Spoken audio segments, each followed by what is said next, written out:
We live. What's up, everybody? On today's episode of the Blackout podcast. New year, new goals. Or maybe same goals. Who knows? We I also know talk those. about our Christmas break, give a little recap of that, talk about some of the favorite gifts we saw and that we got. And then we have a couple of hard hitting questions. One, why do people drive in cars with animals? Two, it's a little bit about mixed kids and cultural appropriation. All this, voicemails, and more on today's episode of the Blackout podcast. Pew, Mm. pew, pew, pew. Maybe I should come up with a new sound for the new year. I don't know. We'll see. Anyway, welcome back, and welcome back again. Episode 205 of the Blackout podcast. I'm Jared. People, I'm Jay. And we're back and at it again. Whole new year. It's been a Mm-hmm. couple weeks since we recorded, because of Christmas break and all. So, we had to have a good time, had to have a family time. So, True that. Good old time. So, we're back and at it again. Jay, how Yes, was sir. your Christmas break? Christmas break. It was cool. Got to go see my in-laws in Louisiana. So kids got to go see their cousins. And of course, their cousins are growing and a lot older than them. And, so it's it's at that weird stage now where, you have like cousins that are 14, 16 years old, and then you have your kids that are 11 and 9 years old. And I guess that relationship is like maybe the older kids are a little too old to be doing the kiddie stuff, but then they're kind of sort of stuck in that little transitional stage. So I mean, it was all good. They love being with the cousins and vice versa. But it's just at that point where you could kind of see the changes in how the dynamics and relationship is with them too. But it was cool. Lots of presents, lots of food, lots of good times, lots of laughs, lots of just a lot of things amidst a pandemic. So it was good, man. That's Enjoyed good, it. man. That's Enjoyed good it. to hear. Quick trip, like we were saying before, but went a little too fast. But so it was something. Yeah, It's that's good. How good. about you? How was yours? Man, our Christmas break was was great, man. My family got to come up to visit, and this time, the whole fam. So, my mom and sister came up from Houston, and then my brother and his wife, my sister-in-law, they drove up. I guess they drove up to Las Vegas from California, but then they flew in from Las Vegas. And yeah, they all spent about a week with us. So That's man, it was nice. good. It's really good to have them in there, and really, honestly, I think it's really good for my kids to have them there because, my mom and sister have come a few times since COVID happened, and I think maybe this is the third time, I guess, since we've been in this house since COVID started. And my brother has never come up. Last year when it was Christmas, they were all supposed to come too. My mom's sister came, but then my brother and his wife did not come because she got COVID. Like, I don't know, it was like the week of Christmas or something crazy like that. And they aren't. I don't know. They're not the same believers in COVID that some people are. Like I don't know, they have issues with the masks and they have some of the other stuff. But obviously, since she contracted it, then they know it's a real thing. They just don't believe that it's, as scary or whatever you want to call it, as some other people. So I mean, it is what it is, man. Everybody has their own opinions. I can't, nobody can dictate anything like that. But since last year, we were at the point where, COVID was the thing that was still sort of mysterious. There weren't any vaccines out there. We still had to, interact with, my mother-in-law and then also my wife's grandfather, who, was like 90 something at the time. We were just the better part of judgment. We were like, you know what, just wait. So unfortunately they couldn't come last year. which made everybody sad. We were just not happy, but it is what it is, man. You get the thing, and we didn't want to spread that potentially at that time. So this year, everybody at our house is vaccinated. I know that my mom, is fully vaccinated as well. So, we're like, all right, just come on up, and thankfully everybody stayed healthy and well through it all.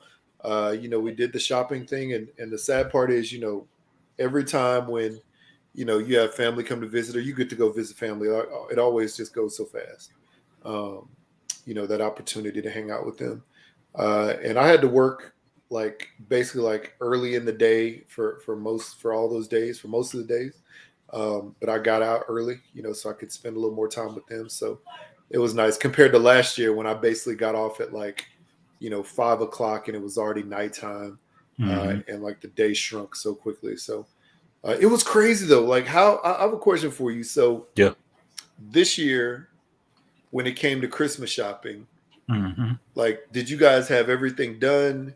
Did you do some Christmas shopping when you got to your destination? Like, what happened with that? No, we had it all done. Like my wife and I, we didn't even shop for each other. We were just more concerned with family and friends and stuff like that. So we just focused on that. Try to get as much shopping as we can done. I mean, we usually just use Amazon for the most part. We'll either send it to our house or just send it to whoever's house, and then we'll get it there, wrap it or whatever. But yeah, I mean, we had it all done. We kind of had an idea, like let's say for older folks like our parents and stuff like that, they really don't know what they want. They just practically just want to see us. Yeah, and basically, don't they always just say, "Oh, I don't want anything"? It was like, yeah, like I don't want anything either, man. So yeah, so that was easy. I mean, we just found something. I bought lottery tickets for everybody, scratch off lottery tickets. If you win something, you win something. If you don't. I thought about you. So it's the chance. Yeah, it's the chance to win. So, but kids and stuff, our kids been writing Christmas lists since summertime. Yeah, Did they get everything? Did they get everything they wanted? No, absolutely not. Gosh, yeah. But like I was saying earlier, for like my niece and nephew who are 14 and 16, it took them a while to even get a little list of whatever they wanted together. So they were like the last minute presents that we got, and that was probably the week before Christmas that we were able to get their stuff. So yeah, they were like the last minute presents. So, but other than that, we got everything on time and got everything for everybody. So that's good. Yeah, that's good, man. I know that my mom and sister, and brother, I guess, had stuff sent here. They had stuff sent, and we had some stuff sent too, because really it's the same thing. Like the older people, like, I don't really want anything, and that's all well and good, but the grandkids and stuff like that, they want to contribute. They want to be able to get something for grandma. You know what I'm trying to say? Yeah. And even my brother, even my brother and sister, they're just like, I don't really know, or I don't really need anything. I just want to see y'all. Well, that is a gift in itself, obviously. That time and that presence, but the kids at least want to get something tangible for everyone. Something that's like an actual thing. So we ended up like getting like hammering out like a list for everybody, and the kids obviously, like you said, had a long Christmas list, and they got a handful of things or whatever. But and it is what it is. But like my wife having broken her knee, she broke her knee or a bone in her knee like just after Thanksgiving. And we only had a couple things then planned that we were getting, right? One of which was a family gift that we're basically carrying over from 2 years ago because we couldn't do it during COVID time. So basically we basically like her having broken her knee, she couldn't drive anywhere. She couldn't go in like shopping. What's up? What's up, little chocolate body? How you doing? Hi. So she couldn't. What's up, dude? Happy New Year. He gone. Yeah, he gone. He doing whatever you need to do. That's funny. Kids, don't let the dog out. Yeah. So she couldn't go, she couldn't go and do the things that she normally would. We would normally like split up and go buy gifts or, do whatever. So she had one day that she went out with her mom to like get stuff for everybody where, we weren't all with her, right? But she was just basically like on crutches the whole time. And then me, like I didn't really have time to do stuff because on top of doing all the stuff at the house as far as like cooking and getting the kids settled and stuff like that, because she couldn't go up and downstairs, during the whole time frame, like I had to drop them both off at school, pick them both up at school, drop them off to like extracurricular events, after school. So like my time was like really short on top of doing all the other stuff. So really, I didn't get to buy Christmas gifts for anybody, almost anybody. I had a few stuff shipped that arrived with Amazon, thankfully, but most stuff I bought was like the last 2 days before Christmas. Like I went out on Christmas Eve at like my brother and I went out on Christmas Eve at like 6:30 in the morning because I didn't have any other time. I didn't have any other time. Went out Christmas Eve 6:30 in the morning. Got everything done probably by like 2:00. Because we had to go out, and then we ran into my mom and sister also at the same store, and we chatted, and then we split up and went our separate ways. Then I had to come back home to get my sister-in-law and my daughter. Close the door. Because my sister-in-law and my daughter still had stuff to get. So we went out with them, and we were done by like 2. And then even that same day, my son was like, "Oh, I need to pick something up too." I was like, "Dang!" Really? So thankfully, my brother was able to go out and take him somewhere for an hour or so. But yeah, man. But I mean, this year, I'm telling you, man, the value of having like that extra person, like having my wife there, the years before, where she could go and we could like basically attack Christmas lists separately. You know? Like you could tell the value of that was like really like high compared to not having that. So, but hey, man, we got everything we needed to get for everybody. Everybody got, everybody was fine. It was a good and blessed Christmas, man. It's always like, there's more than you really deserve. So it was fun, man. Yeah. It was a fun time. That's cool. But yeah, speaking of gifts, so like, what are some of your favorite Christmas gifts you got? And then also, what is a Christmas gift that you thought somebody else got that you saw like at your household or, with your family that you're like, dang, that's a really cool gift, Let me think. Christmas gift that I got, like I said, I really didn't want anything or get much. I got one thing from my in-law I guess it was from the kids. Mm-hmm. They got me this Gunslinger Spawn, McFarlane Spawn toy that was really cool. I'd kind of been eyeing it, but I never told nobody because like I said, I didn't want nothing. I don't tell anybody I want anything. It's just like, to me, this time of year, as far as like the gift stuff, it's just for kids, That's the way I see it. I mean, it's just for kids, but that's like the best gift I got. What else? And I guess I got some money. Well, unfortunately, my wife's grandfather passed away. Like, I think it was early December, or sometime early mid-December sometime. And every year he would send everybody like $50, like kids, family, all the family. He'd send everybody $50. So sent me $50.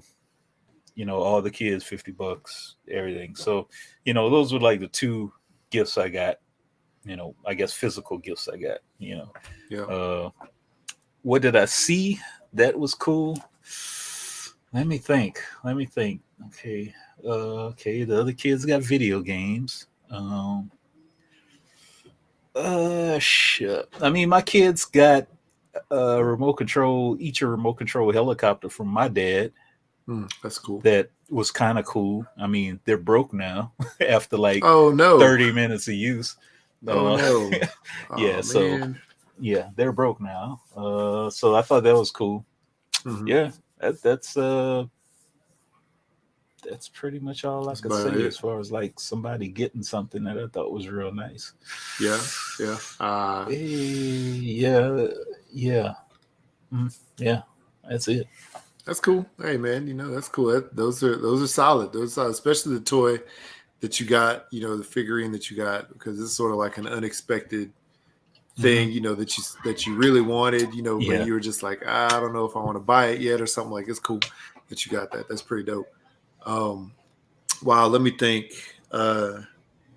So I got some money, which is fine. You could always use money for whatever, right?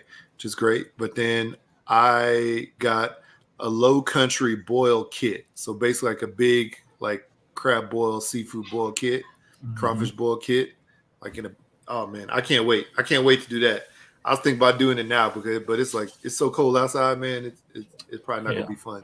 Oh But yeah. yeah, I can't wait to learn how to do a good crawfish boil because I've done some seafood boils, but you know, they just didn't turn out the way that I thought they would. The way So you now want it. now it's gonna work out better. And then let's see here. Kids got me like a drone with the camera on it, Oh, which is nice. pretty fun.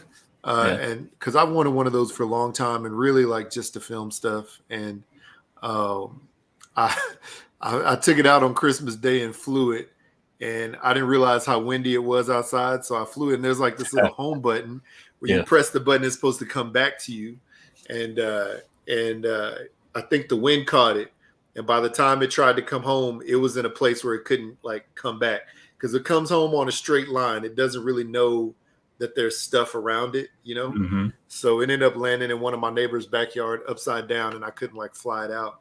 But the good thing is there was a camera on it, so I could tell exactly where it was, and there's like a little GPS, so it was funny. But it's not broken yet, thankfully. But yeah, I've taken it out since then, and saw some snow stuff, and it worked pretty well, so it's fun. Um, and then also randomly, my wife got me this thing, and my son this thing on Amazon. It's probably like $10, and there's this little stocking cap like beanie, but Mm-hmm. there's little it's a wireless, like a Wi-Fi or a Bluetooth beanie, so you can Oh, play that's cool. music or whatever while you're wearing it Oh, out in the that's cold. nice. And I've used it. Sometimes I wear a beanie when like in my office working, listen to music while I'm working or whatever. Or I guess put the beanie on to keep my head warm. But now I got this little music thing. But then I've also been outside like shoveling and stuff like that. Since it's started to dump snow here like crazy, Yeah. and yeah, I've been doing that as wearing it as well. So it's good, man. It's a cool little gift. That's cool. Yeah, so some fun stuff. Uh, it's fun stuff. And then and then my brother got me this vintage. So when you used to go to like butcher shops, probably as a kid, or maybe even still now, and they have those posters on the wall of the animal and all the different cuts of meat that come from the Yeah. animal. Yeah. Yeah. So I already had a beef one. My brother got me this vintage poster size one of a pig, and it's Mm. like, I mean, it's got to be from like Yeah. I've seen 1980. those. I've It's got to be seen from like those. 1980. Like it legitimately came off the wall at a butcher shop, Mm-hmm. and they sent it. So it's really cool. I need to get a frame for it. I'm gonna put it up like in the area where I do barbecue stuff. So yeah, man. So those are the cool things. So as far as like cool gifts that other people got, wow. One of the coolest things, well, I don't know. To me, I'm just weird like this. But my daughter for Christmas, I can't remember who got it for her, but for Christmas, she got this cup, and on the inside of the cup, you put dry cereal. On the outside cup, there's a shell where you pour the milk. So you basically drink it, and a little bit of milk comes out, and you get some cereal in your mouth. So it's like a That's cool. cereal cup. Honestly, it's like the craziest thing, but I swear that's like the coolest gift I saw between anybody. Yeah. That's funny, man. I used to do that on the way to school. Just get a little cup, pour some milk and some cereal, and just drink it while I drive to Yeah. school. But it was always soggy. Like if you didn't finish it quick enough, it was always soggy, right? True. But But you did just get to got to drink a deal good with it. cereal milk, right? Yeah. Oh Yeah. yeah. This is like a 2-in-1, and I swear I can't remember what it's called, but it's cool, man. I really like it. I thought it was slick. So Yeah. yeah. That's But cool. it was good. And then of course we're our anniversary, excuse me, our anniversary 15-year anniversary was last year. We were supposed to go to Jamaica then for our anniversary. We had it all set and paid for and whatnot. And of course, COVID, stopped that. So we basically had to push it back a year. So that was the family present that was, from last year, a couple years ago, I guess, for last year that we pushed to this year. So we'll be doing that here in a few weeks. Okay, cool. That'll be nice. Go there and, it's, I guess, for our 16th. So, it's one of those things, like you always tell your kids stories of stuff that happened obviously well before they were thought of or whatever.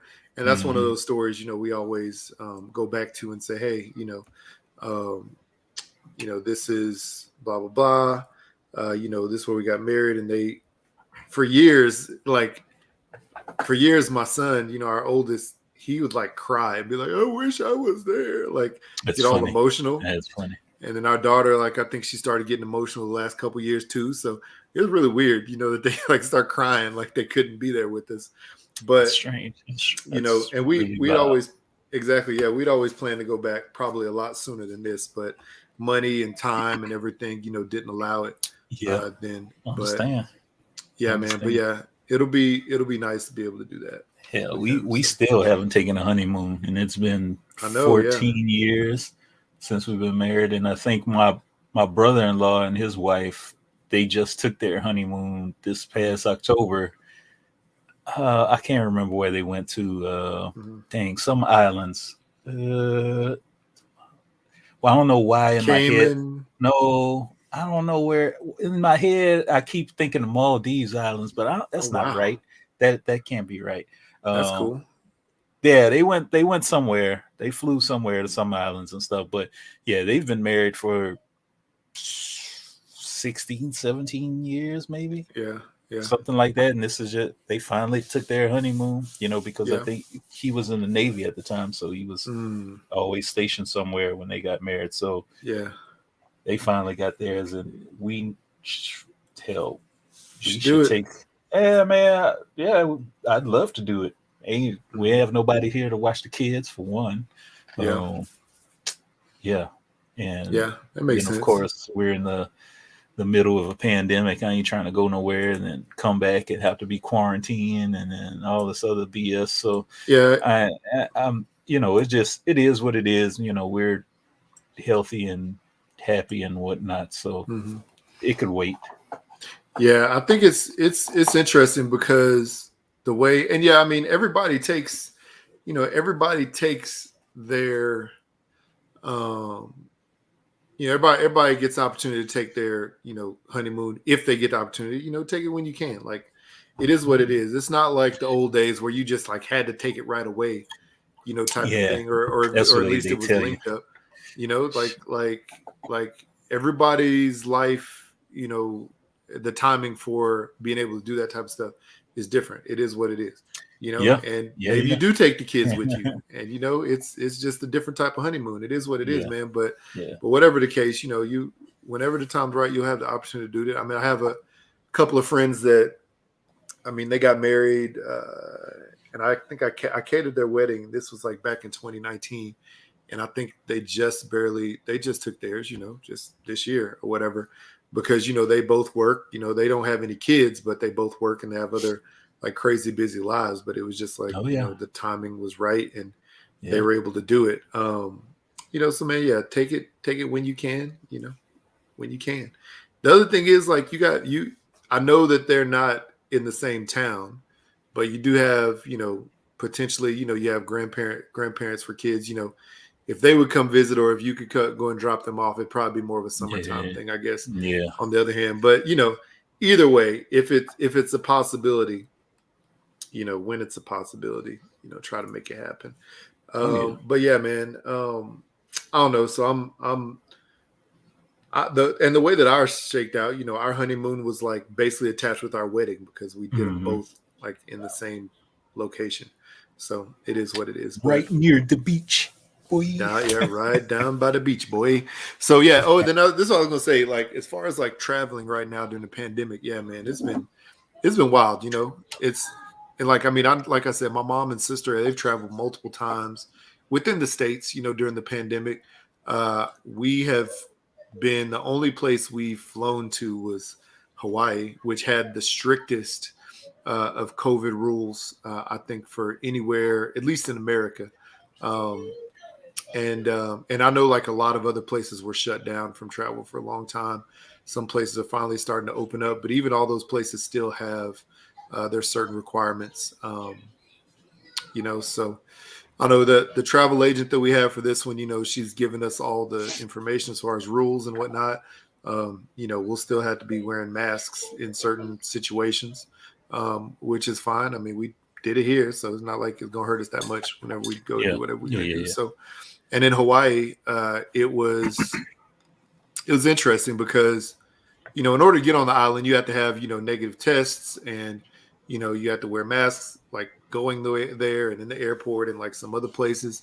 But like when you're on the beach or you're just like out in the open, like you don't have to wear one. So I don't know. It was definitely an interesting experience.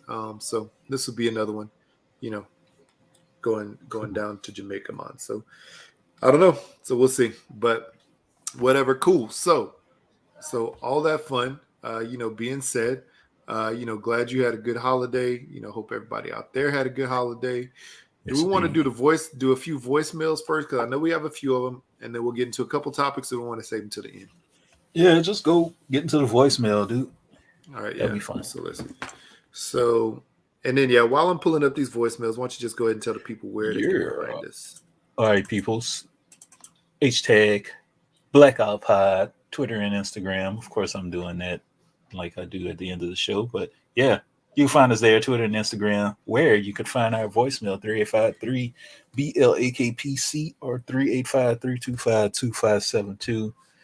Give us a little call. Let us know how your holiday went. Let us know if Mhm. you got some great Christmas presents. If you gave some great Christmas presents. I wanted to buy Mhm. the family a refrigerator, but that was going to be my Christmas present to the family. Get a bigger Yeah. refrigerator because it seems like we don't have much space in ours. But yeah, Mhm. but they were all sold out, so they're on Yeah. back order. Ah, Yeah. Oh well, that's no too fun. bad, so sad. Maybe it was just Were, telling me something. were you gonna get the family one of those Xbox One X, Xbox One X series refrigerators? Did you see those? Uh. You could They have play like these Xbox on mini the. fridges. There's Oh, these mini mini fridge. No. fridges that I saw at Target, and it looked like the new Xbox, right? It looked like the little black, like Uh. tall, like rectangular prism is the same exact shape and dimension, or not dimensions, but same exact shape. You know, See, a 1-to-1 model. that's for those Look, lazy ass streaming players, video it's like game 1 to 10 players who though. just sit at their desk and play games all day and they don't have to Exactly, leave. exactly. Yeah, it So was like I don't know, it was like 150 or $200, something like that. I saw him at uh, Target, and one of my other cousins, said that he had a friend with a ton of them. He was trying to offload too, I guess. But yeah, man, that'd have been a dope little mini fridge. Just have that for you and the wife. Forget the rest. Forget the kids. yeah. Put it in your room. Um. Oh, that's cool though. That's cool. Hey, that'd have been a great gift. I need a bigger freezer, so that should have been my family gift. Okay, cool. So let's see here. So we have 10 voicemails. So how about let's do like the last five? Let's go for it. Because they all of them except for no, I think they're all, no, a couple of them before Christmas, and then the last couple are since Christmas. So here we go. Mm-hmm. First Okay. one up, 3, 2, 1. Y'all, that's me, Memphis Steven. So y'all last episode, y'all had to sing from a house party, the other one, Jawbone, and me and my barber and I were laughing about it. And so we watched all the Fridays, and I think my favorite, damn it, Friday. Okay, yeah, we end up looking at Fridays, and then we end up looking at house parties. But anyways, we were talking about Fridays, and I think my favorite Friday is the first one, and the one where Money Mike, the pimp, say, Mm-hmm. speaking of cockroaches, where was your two antennas when they was robbing me blind? But anyway, I'm talking to y'all, but I'm looking at the Matrix that I just ordered. Can y'all explain the new Matrix to me, please? Because it's just I'm not following it. I don't know. I'm gonna have to rewind it. It's interesting. They just should have left the Matrix alone. Leave Keanu Reeves alone. Leave him alone. Okay, well, I'm supposed to go out on the motorcycle set to a party. You know, every Wednesday's bike night at this motorcycle club called the Street Hogs. And there's been a shit in there. And I like to go during the summer, during bike nights on Bill, because I could just parking lot pimp. So I'm not going in there because I'm going to smell like smoke. You can smoke weed, you can smoke cigarettes, you can black and mild, you can smoke cigars, you can drink, you can dance, and all this crap. And I'm not going to, I don't want to smell like. Hey, bye. All right. So did you get a chance to watch the new Matrix? I watched like the first 30 minutes of it, and then I kind of had something else to do. I need to go back and rewatch it. But the first 30 minutes, the first part that I saw, I thought it was good. I thought it was interesting. There's a lot of computer jargon in there that if you can't make the connections to then you might be lost. Okay. But so far I thought it was interesting. Very interesting. That's cool. Yeah, I didn't get a chance to watch it yet. My brother offered because I guess, you know, my wife had the streaming service to watch it and we could have watched it at my house when they were here, but just forgot, unfortunately. Yeah. So, yeah, that's cool. I'm definitely going to check it out though. That's on my list. Just like the new Spider-Man, you know, is also on my list, which we'll catch probably on Disney Plus. You know what you should watch? It's called 8-Bit Christmas. It's on HBO Max. I'm sure you have that if y'all were gonna watch Matrix. But yeah, 8-Bit Christmas. It'll take you back to the 80s because it was set in the 80s somewhat, and you'll get that nostalgic feeling, especially when we were talking earlier, I think off air about Nintendos.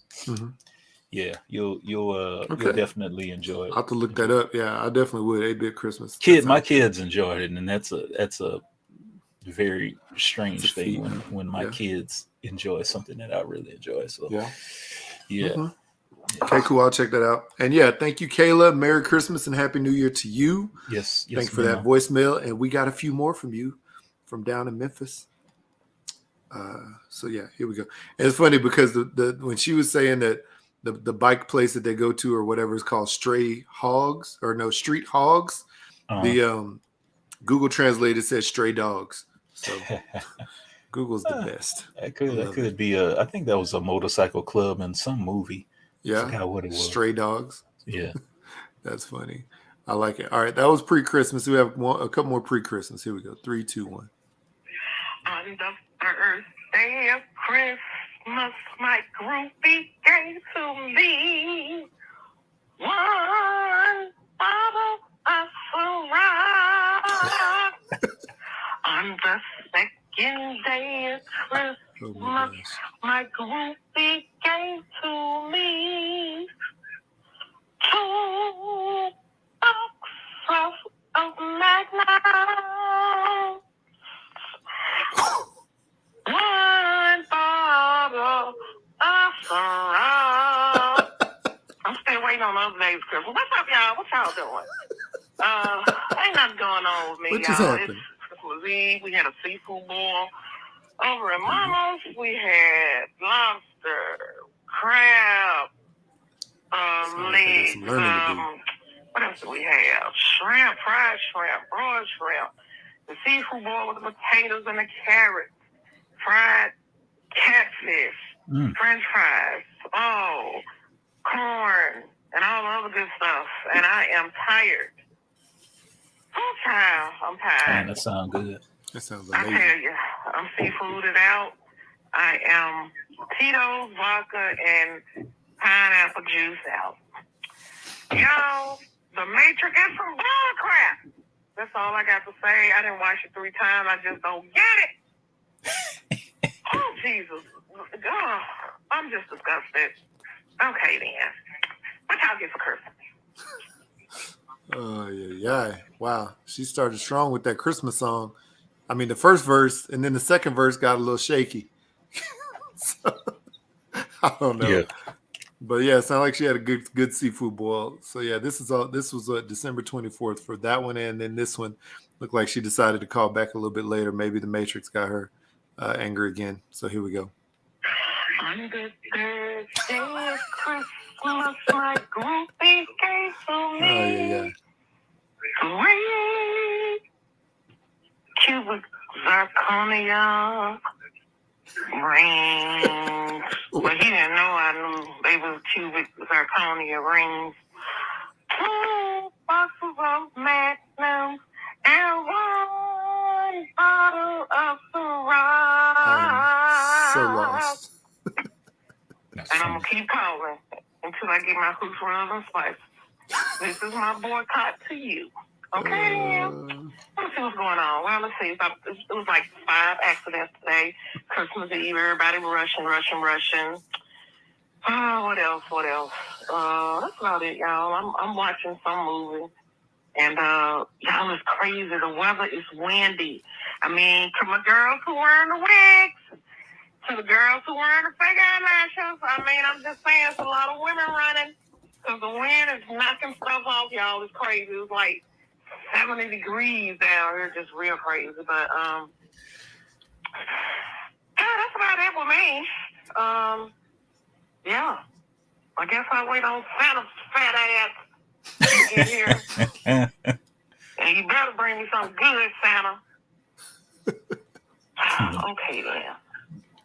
I guess I'll talk to y'all later. Wow. Why was I laughing again at y'all ass? I watched the damn it, house party movie with when they call the lady jawbone. I just y'all wrong to put that shit in people's head. Bye. I mean, it is what it is, Kayla. You know, Yeah, they call the jawbone for a reason. You know, that whole And it MGM wasn't- movie lap. you know, it wasn't because she had a really good facial structure either. You know what I'm trying to say? So it is what it is. And oh man, you know what? Hooks, Rubs, and Spices, Santa Claus. You know, he had a really tough time delivering gifts to his neighbors next door this year, let alone anybody across the country, if it didn't come in by a certain time. So, you know, I know that you're boycotting. I see you out there on the picket line, you know, singing your Christmas songs still post Christmas. So maybe just maybe one day, you know, you'll see something show up on your doorstep soon. Let's hope. Santa's still trying to catch up, apparently. So yeah, we have heard you. We have heard your cries. That's right. We're not disregarding them. Life just crazy like that. But don't worry. We got you. We won't forget you. Never do. Anyway, all right, next up, post Christmas. The night before Christmas or New Year's Eve, and I have lost my shine because the world is gonna be short of wine. Whoa. Hey y'all, Oh my God. y'all already know who this is. Look, I'm reading some stuff on the news on my phone, and y'all, it's about to be a wine shortage with the crazy temps. Mm-hmm. It's like South America and other places where they have like the wine I don't like the whatever you call that wine, the real bitter wine, whatever. But anyway, It's gonna be a wine shortage. Uh-oh. Whatever. I guess I got kicked out. Is the show going on without me? It is going on. Let's see where Jared's at. There he is. Oh my gosh. I'm sorry. You know, this is a problem. See, this is a really cool mouse, right? It's awesome. Yeah. The problem is there's like an extra clicker on top in the middle with the roller. And then there's like these two little side click buttons, which you can't really tell in the camera. But if you hit one, it goes forward a screen. If you hit the other on accident, it goes back. Right, so right. Just went back. So sorry about that.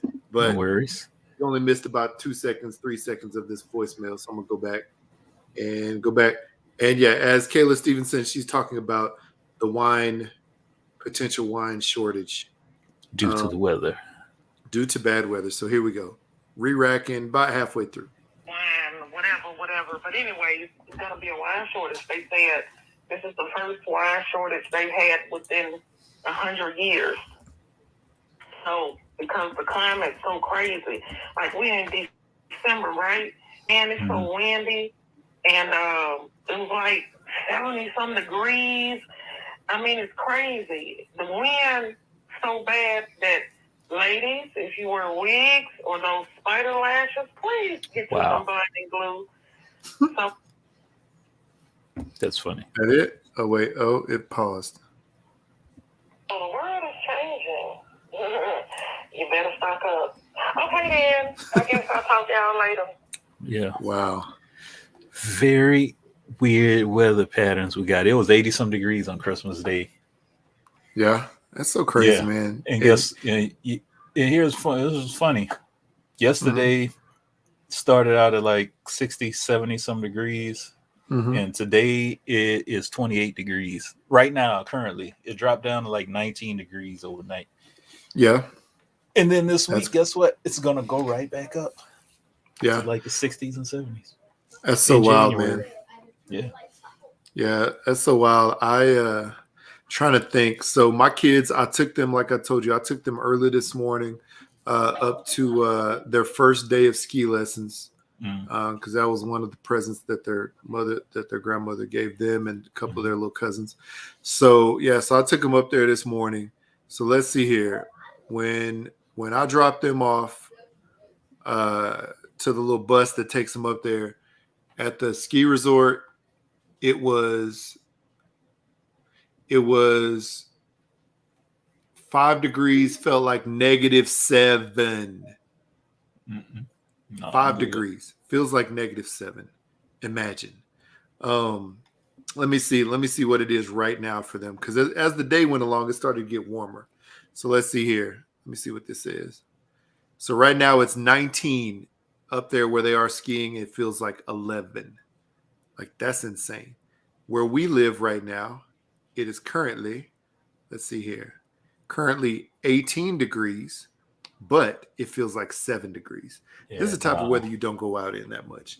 And for them, I know that, and this is, when they got up there this morning, that was probably the coldest it's ever been for my son, because he's gone skiing before.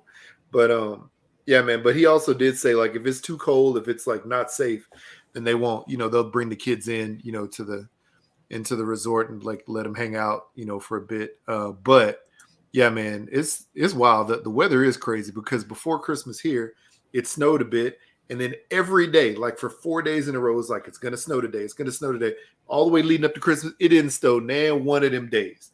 The day that everybody flew out, my mom and sister flew out early in the morning on, like the 26th, and my brother and his wife flew out later that day. No, they flew out on the 27th, and my brother's wife flew out like later that day. It didn't start snowing until my brother's wife got to the airport at like 4 o'clock. Then it started dumping, and they had to end up 3 o'clock, end up delaying their flight till like a little after 10 o'clock that night. But like it started dumping, and like all these days leading up, it's supposed to be snowing, and the weather was like pretty temperate. It was like right around in like the mid 30s or lower compared to the rest of the time of year. But yeah, it didn't start dumping till then. And then like the last couple of days, oh my gosh, it's been super cold and crazy. But yeah, there's this crazy storm coming through, and yeah, that's definitely gonna affect the grape crop this year. Oh, Kayla's funny. Oh man, so if you like Rioja, if you like Mendoza wines, if you like South American Cabernets or Sauvignon Blancs or Malbec, anything like that, Tenet, you probably need to buy it today because, in a few months or next year, whatever it is around this same time frame, whenever they start releasing the wines, it's going to be definitely a little shortage for a little bit. Yeah, no, I'm good. Yeah, it's crazy. Yeah. I got a wet bar full of wine and liquor, and nobody in this house even drink. Yeah, it's just funny because my neighbor, him and his wife goes to Spain every once in a while, and he'll bring me back a bottle of wine. That's cool. Okay, thanks. It's cool though because like if you don't drink it, A, you can re-gift it. B, true. You can also look up the actual value, on sites that allow you to sell those things and try to sell them and ship them. I have friends who used to sell wine on eBay all the time. They made bank, bro. But unfortunately, you can't do it in Utah. So working at the airport when I did, so many people would come from overseas with wine, like boxes of wine in their bags. Yeah. And some of them would get busted and stuff. So let's just say somebody comes in with I guess a case of, I don't know, maybe 6 bottles of wine. Maybe 3 or 4 would get busted. They'd end up just throwing the whole case in the trash can, throwing everything wet and destroyed. Yeah, most of them were destroyed, but you'd go in there because sometimes we go dumpster diving. I wouldn't call it dumpster diving. I say trash can treasure hunting. Trash can treasure hunting. There you go. Yeah. And we'd find some of these not even busted bottles of wine, and we just take them home. Yeah. Nobody would say anything.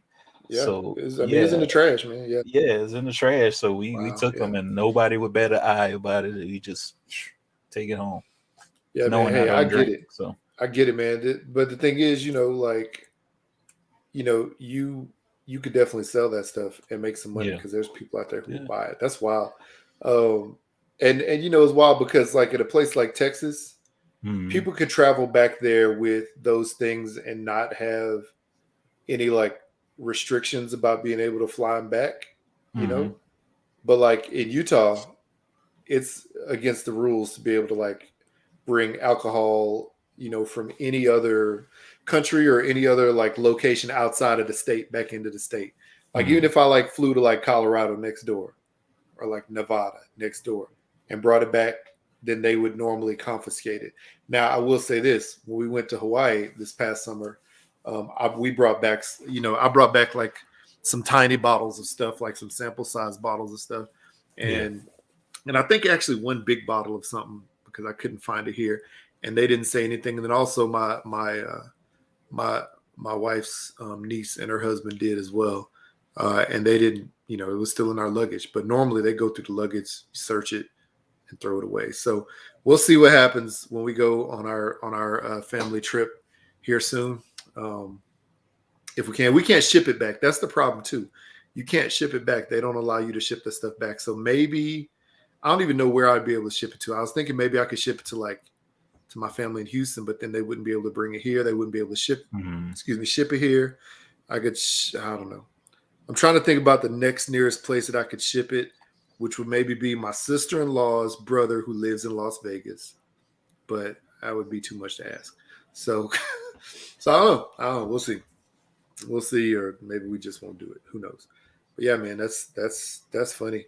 But yeah, Kayla, I know what you mean. Like, this past couple of weeks, there's been a record cold in the West Coast. That whole region, which is like huge wine area for America, everywhere, from California up to Washington State. So we'll see, man. We'll see. Whatever. My wife drinks wine. I really don't drink it that much, so I'm fine. Yeah. Anyway, here we go. Next up, last voicemail and last of last year. Yes, last of last year. Here we go. 3, 2, 1. Yo, it's me. Still singing. Kayla. Oh, I've been busy, y'all. We've been decorating Mom's place still, so I've been busy with that and going out. Yes, I have been going out on a few dates. Dates? Nothing interesting. It won't be no second one, I'll tell you that. But anyway, I was thinking we need to help Santa Claus change his reindeer name. So we need to come up with some reindeer names. I came up with Hacker. I came up with another one, but so far we got Hacker, the reindeer, because he likes to hack into stuff. So stuff like that. We got to think of another name. What names would you have? I don't have any what am I or who am I today. I'm just kind of quarantining. No, I don't have COVID, but it is on a rampage here in Memphis.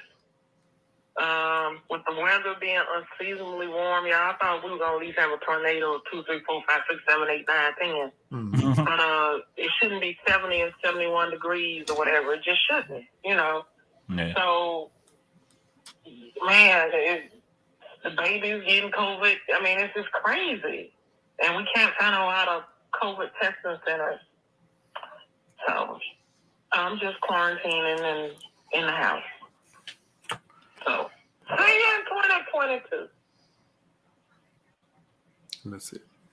Wow. Yeah. Yeah, that's crazy. It's wild that there's not a lot of COVID testing centers there. I mean, Memphis is like a major city. It's not like the country where you would think there's one, 50 miles away or something like that. Or it's a city that should have several, or a handful. Interestingly enough, it's the same here. There's no testing centers.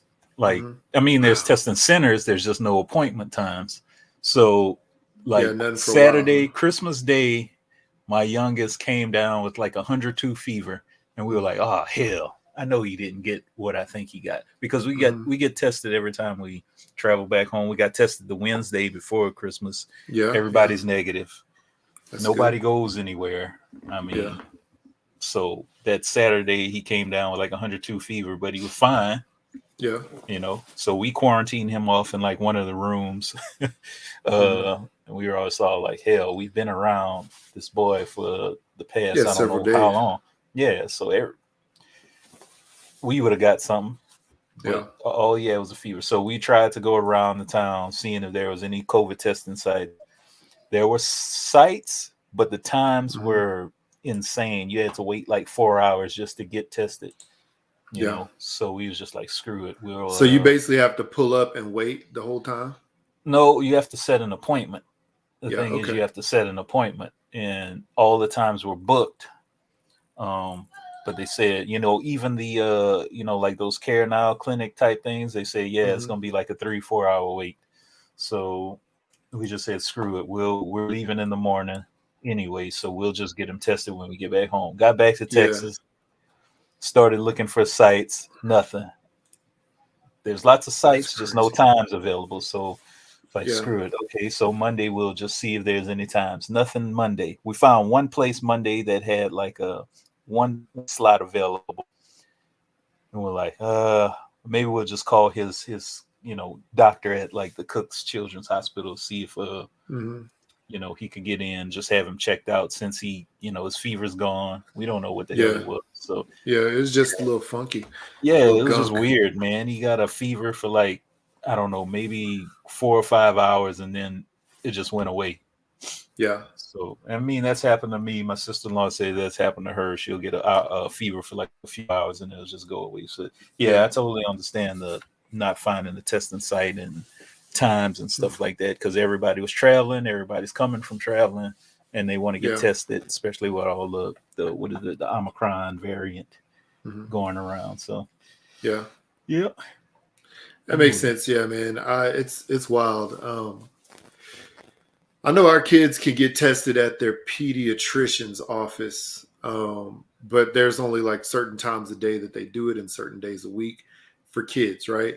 But there's plenty of places here where you go get tested, like plenty of places. So, I mean, between the hospitals, between like just pop-up centers, like I don't know. It just, for me, it's just hard for me to wrap my head around, because Utah is like, I mean, Salt Lake is like a big city, but it's not like a major city place. as like DFW. It's probably just around the same population size as Memphis. It's not a huge market, but it's not a tiny market either. So that's why it's just shocking that the testing is so small, or the amount of testing centers is so small. But if I look at it the other way around, DFW have more than a couple million people in the in the Metroplex. That's a ton of people, and that the percentage of people, who knows what it is, that need to get tested, is squeezing down all those times. I do know this at going to get the vaccine and then going to get the booster. There's certain places that you can look here, and they're out, several weeks, whereas there's some places like a Walgreens and CVS, places like that, or Walmart, Target. I mean, places like that you could go and they have them like within a few days. So, it's I don't know, it's wild, man. It is a thing that we're obviously dealing with. It is what it is. So, thankfully, little man did not, have anything more than that quick, 24-hour fever or whatever it was. So that's crazy time. And hopefully we all stay safe, especially as we start school again. Yeah, man. Yeah. Speaking of staying safe, there's something out here in these streets that, I saw just before Christmas. And I really, it really gets, what do you call it? Like, what do you call that thing? It really like gets my goose. Is that what they call it? Grinds your gears. I can't remember. Yeah, grinds my gears. All those things. It really messes with me, just because I see this type of stuff, and it just, Jay. There's some things that just like really like just make me want to knock some people out, and it is when you drive in the car with your animal in your lap, in your front seat, or no, in your lap mainly, right? Like this lady's doing here. So I was out. Yeah. Here's another one. Look, this is not good. This is not a good idea. So I was out. Went to like a drive-through, like to pick up some stuff, some food. And it was a snowy day. It had just snowed. And here, the worst time to drive is like either when it's like starting to dump snow, or like, the day that it just snowed, because all the roads aren't clear. And people here don't remember. Apparently, people who live here for years don't remember what it was like the last time it snowed and how to drive in it, right? It's almost like when it rains in Texas. Like, you've been here forever. How you forget how to drive in the rain? So that's what it's like in the snow. So I went over here, and when I got to this place, I was in the drive-thru. I was just waiting in line. I looked over, and I saw this like SUV just sitting there. And so I saw a guy putting his window down. I saw like a dog like peek his head out in the driver's seat. I was like, okay, well, maybe they're just like stopped or whatever. Sometimes dogs get like antsy in the car. So I'm like, whatever, I get it. So then, like literally like a couple seconds later, the dude starts to back up. He puts it in reverse, starts to back up and sort of turn like my direction. And I see that it's that guy in the car with this dog that's like, the dog is probably like about a 20 to 30 pound dog. He's not like a little skinny dog. He's like a fluffy, sort of like a poodle or some kind of like golden doodle, something like that. And I see there's somebody in the passenger seat. So it's not like this guy had no choice but to let the dog sit in his lap. And then, and then I don't know what's behind them, but I see that as they pass by. And I was like, but the thing is, the dog was like right in front of the driver's line of sight. Just like this lady that we're showing in the picture right here. Yeah. Right in the driver's line of sight. And I'm just like, that cannot be safe. This cannot be safe. It has to be the worst thing to do, to have your dog just sitting there right in front of you while you're driving. It just, and I believe that people that do that, if they get in accidents, things like that, you know what? They should get a ticket. They have the license revoked. I don't know, whatever you want to call it, but they should be put in trouble because that's dangerous, especially on a snowy day, It a rainy day, is because it's very distracting. dangerous. Yeah. And I 100% know that feeling because I've had to do that with my Yeah, big Rottweiler that I had like some jumped in your 20 lap some or years something. ago. Yeah, you take the dog to the vet or something. Mm-hmm. My dog wouldn't sit in the passenger seat. He wouldn't sit in the back. Well, did I have a back seat? I had a back seat at that time. Really wouldn't sit in the back seat. He'd jump or she jumped from the back to the front, and she liked to sit on my lap. So can you imagine a Mm-hmm. big 80-pound Oh man, Rottweiler sitting on your lap while you're trying to drive? You know, it's that's crazy. it's very crazy, and it is, like you said, it is very dangerous because the dog is, kind of blind in your line of sight. Thankfully, it wasn't Mm-hmm. raining or snowing or anything like that. But Yeah, I totally understand. I mean, some of these dogs, some of the people, I should say, uh, may like their dog to just sit on their lap and have some kind of furry little friend there, because yeah. you never know what's going through the dog head. I ain't trying to give the dog or the person the benefit of the doubt or anything like that, because it's it is what it is. Some of these dogs are Yeah. kind of antsy. They have anxiety just like people, and they want to be like right near Mm-hmm. their owners and stuff like that. So I can understand a dog jumping in the lap and just wanting to sit there. Yeah. But you got to But push them yeah, away. like you gotta try to push them away. Will they stay there is the question. Yeah. Because I think for me, I'd much rather have my dog just stay there right on my lap, especially if it was small like this that you see on the screen, instead of running around the back seat, jumping to the front, and then trying to get on your lap. Then you push it away, and it keeps doing the Yeah, same because thing that's a back and shot. Yeah. forth. That would definitely cause an accident if you got to keep pushing it away and then it keeps jumping back. So I could Yeah. understand that portion of it, but I totally hear you about the safety thing. You know, so I have I no clue mean, what the issue is, but sometimes it happens, sometimes it doesn't. But yeah, like I say, I understand how you feel about it, but for me, y'all can keep all them dogs. I don't care. you don't You can like get all dogs, the period. dogs, put them on Dog Island or whatever that movie was, and they can just stay there. Um, because look at this. Look at this video here. And then another thing is, there's these videos, where you see like I can't remember what it's called, but I know if you look up Instagram and look up like wee videos or something like that, where somebody goes, "What about wee?" like that. They have all these random things that happen. So a couple of those videos, they show a dog literally jumping out the window. So would you be more Yeah, sad that your dog jumped out the window while you're going 60 mile per hour down the street, and he definitely yeah. probably didn't make it? Well, Or yeah, well, would you just be more sad to just let your dog sit in the seat next to you? Because me, if somebody hits me in the car and I see that they had a dog in their lap, guess what hmm I'm going to do at court? I'll be like, yeah, you're gonna blame it on them I'm because they suing got a all y'all, distraction. and I'm Yeah, blaming that dog. yeah, You know, yeah, take him to the pound. Something like that. yeah. I To me, understand. I don't know, man. And I can understand. We had a little dog that would like sort of try to jump in your lap, or at least jump up on like the armrest in the middle to try to see and then bark at crap. He was Hmm. like very skittish. Like he could Yeah, never sit still. This newer dog, he'll just sit in the back and like he'll just sit there and like just slobber on the ground because he doesn't know what's yeah, happening. yeah. Right. And we even took him to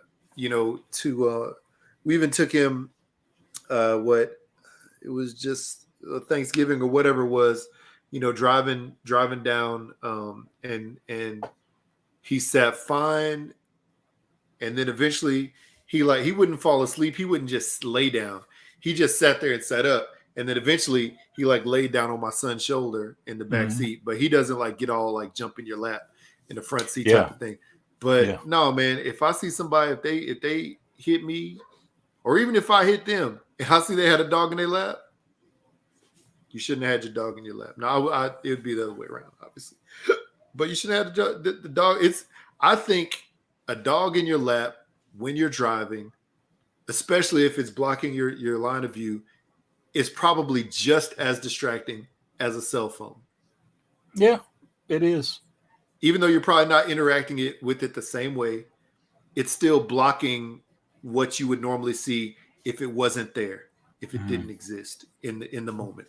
So Yeah. I don't know. That just really grinds my gears, man. And I swear, man, every time I see that, I just shake my head and I try to steer clear of those cars because I've seen some people drive crazy with them dogs in their lap. And so I'm like, I don't need to be anywhere around y'all. I've seen it too. I've seen it mostly with the little small dogs, like what's on the screen. But yeah, I totally understand what you feeling. Man, I swear, man, it's just not my thing. I'm just not a dog person. It is what it is. So your dog that you have now, are you the sole caretaker? Because I could tell you at my house. You mean we have the dog, and I'm the one who makes sure he gets fed and all that stuff? Yes.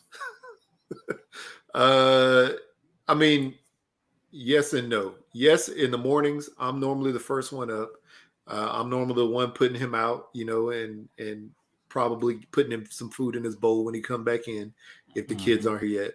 I'm the one making sure he goes to bed, like in his cage, his kennel, whatever, while I'm going to work.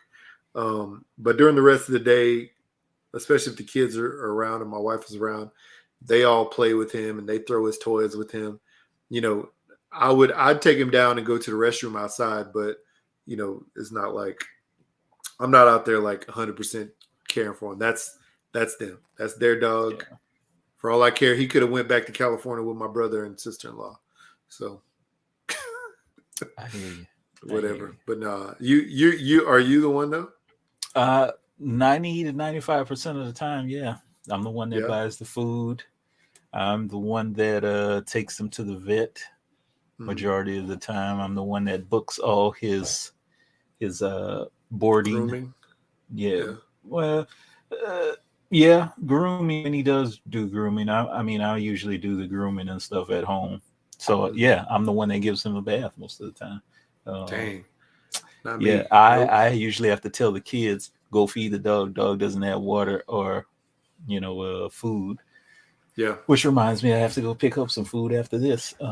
That's funny. Yeah. So, we will tell our kids, hey, you wanted this dog, so you're going to have to feed him. Right. So like each of them has their day that they know they're supposed to do that, feed him and put water in the bowl. I am the one who mainly goes to buy the treats, because I know if I don't buy the treats for him, then he'll try to be searching for stuff that's on our counter or something like that. Because he's tall enough to at least put his paws up there and see on the counter. And if anything is within like 8 inches of the edge of the counter, he could like hit it with his nose and try to get it. So I will get treats, like little random treats. Our dog likes to tear crap up though. You get him a new toy that's like, this is one of those toys for heavy chewers. Like, we gonna give it to him. It'll last for a long time. You look at it later and it's like halfway destroyed. So we have to get him. How old is the dog? I mean, he's just barely a year old. His birthday was like 2 days before Christmas. 3 days before Christmas. So we'll get him I'll get him like some harder toys to play with, or like some hard, like some hard crunchy treats, because he doesn't really like go around chewing on the couch and stuff like that. We don't let him do that. But he will, like, if he had an opportunity and we weren't looking, he would definitely do it. But he'll tear up his toys. He'll find the little squeaky thing and rip it right out. That little sucker, I swear, man. I call him. His name is Astro, so I call him Astro Disastro, because he's out there. He's out there in these streets trying to cause a disaster. Little sucker, that's man. Funny. I swear. Anyway, well, if you people out there have issues with dogs and cars, driving in cars with dogs, whatever you want to call it, let us know. Drop us a voicemail. We definitely want to hear about that. Another topic that I talked about was,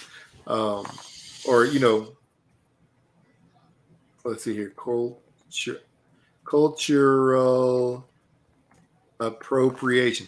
Okay, so I had this weird thought, right? Right? Yeah. Say what? What's up? I say you couldn't read that. I almost could. So I had this weird thought. I was trying to type it out.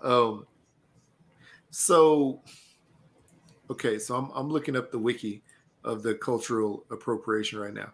So I don't know. I think I read I think I read some story about Kim Kardashian, or I didn't read the story, but I saw the title saying Kim Kardashian, you know, being blamed or criticized of cultural appropriation when she like did her kid's hair, or maybe did her hair like her kid's hair, something like that. Because we know that her kids are, half, Albanian or whatever the heck they are, and half black, right?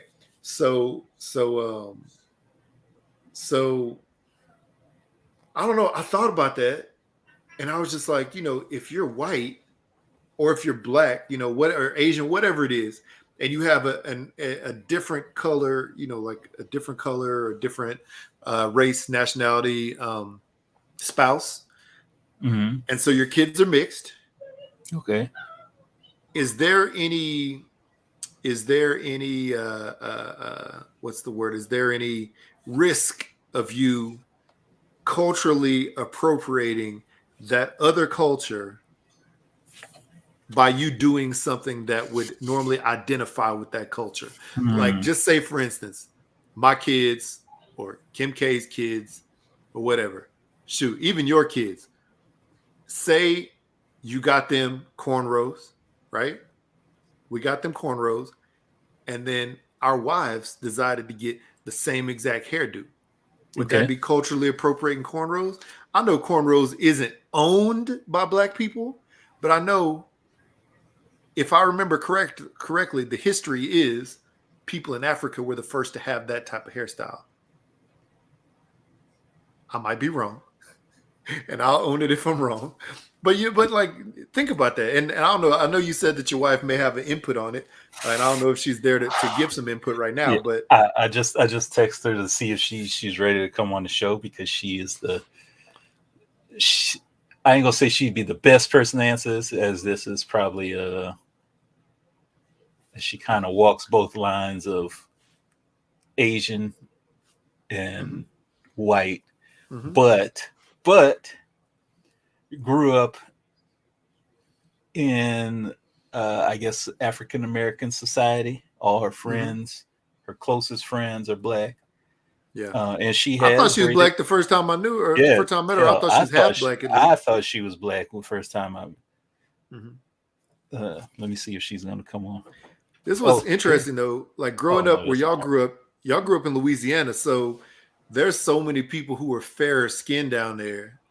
There's so many people who are fair skinned that you would not know until you asked them what they were. Hey, I got a question for you.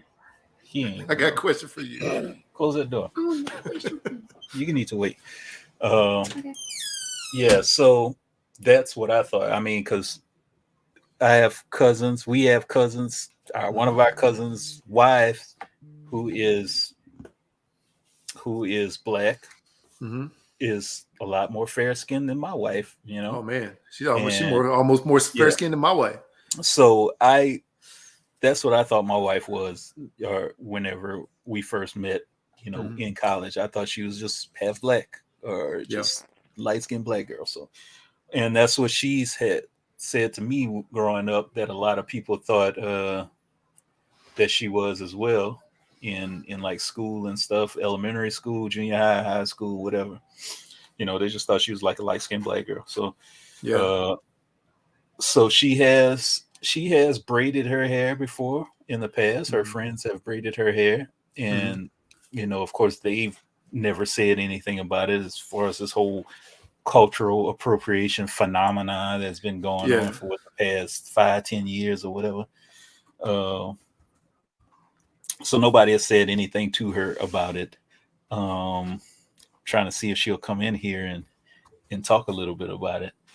But yes, I don't know, man. For myself, I wouldn't know where I would be kind of drawing the line, where I would be as far as like the cultural appropriator of a particular part of her culture, because it's weird, man. I mean, she could tell you more about it, because I know she asking if she gets paid for this interview. No. You would have to provide whatever payment. So available. I know she has said she identifies, I guess she could identify more with her Asian side than her white side, because she's, her mom's from Thailand, so she kind of grew up more in that culture than around relatives of her father's side. So yeah, that makes sense. yeah, Yeah, come on in, Miss J. Come on where in. is she? Is she gonna come in? I don't drop the Come hard on. hitting questions. I just drop No. questions. Yeah. Well, this is the thing. Yeah, and as we potentially wait on the potential for her to hop in, this is the thing. This is what I think of, man. And I could totally be wrong, obviously, but I think it's sort of twofold, man. I think it's sort of twofold. I think that in a case, like here's Kim Kardashian matching her kid's hairstyle, right? I think it's twofold because I think everybody right now is so quick, right? We're so quick to say, "Oh, you're culturally appropriating something." In some cases, in a lot of cases, like it's really not. It's really not. In a lot of cases, I mean, it's just somebody having a hairstyle. But I think in a situation like this, where you have a daughter or son that obviously is half the other race, you obviously play a big role in their life, but I think it's the way that you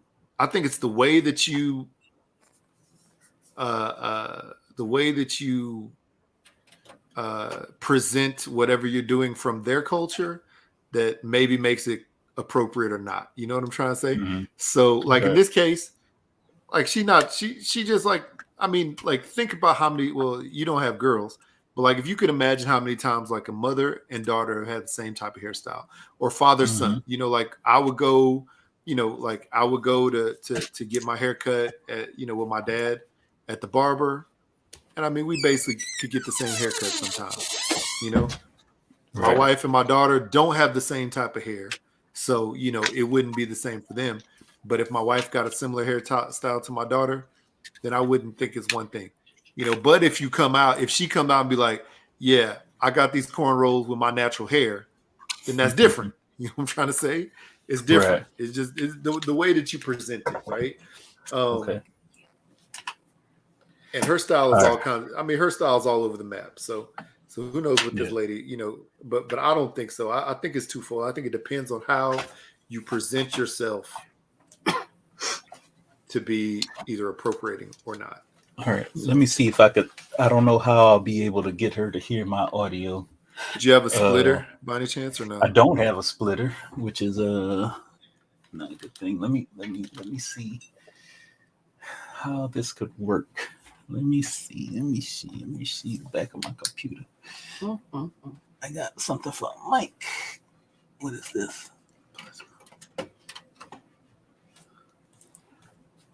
Let me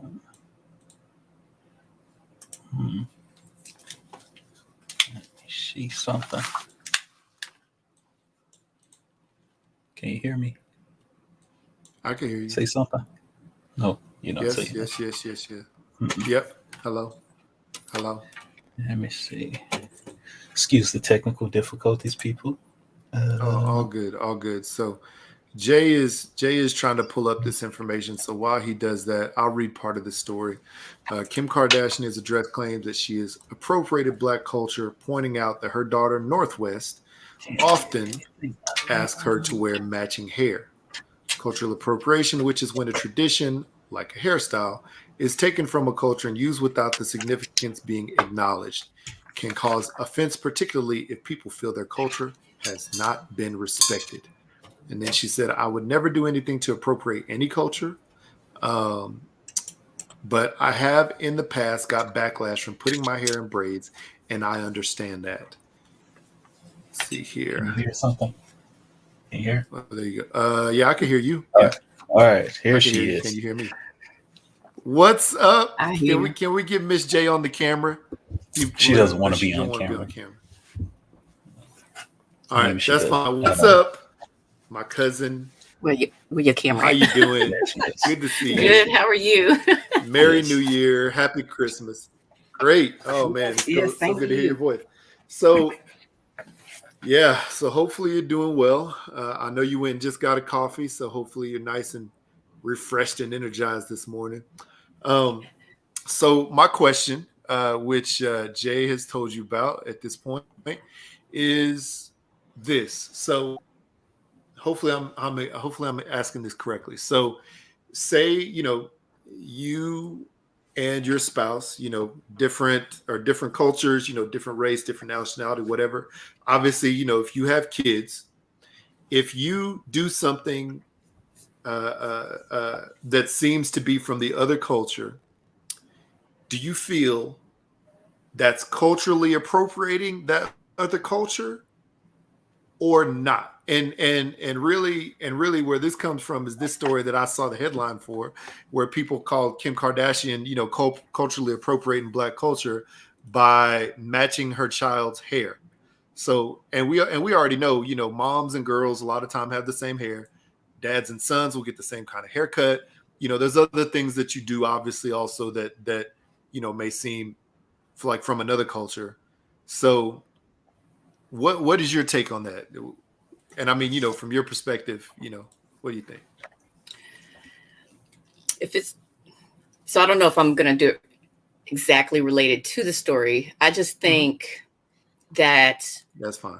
Like I understand when you're trying to do it to, like your child is asking you like, hey, they want to look like you or you guys to match and all of that kind of stuff. But I think as an adult too, and being more aware of things, that parent needs to be needs to think about, okay, if I do this, like, is this right? How would this be perceived? I want to do this for my child, or is it something more than that it could be looked at, especially if you're talking about a figure like her, who is like, they always going to take pictures of her. So she knows people are going to see her, people are going to say stuff or whatever.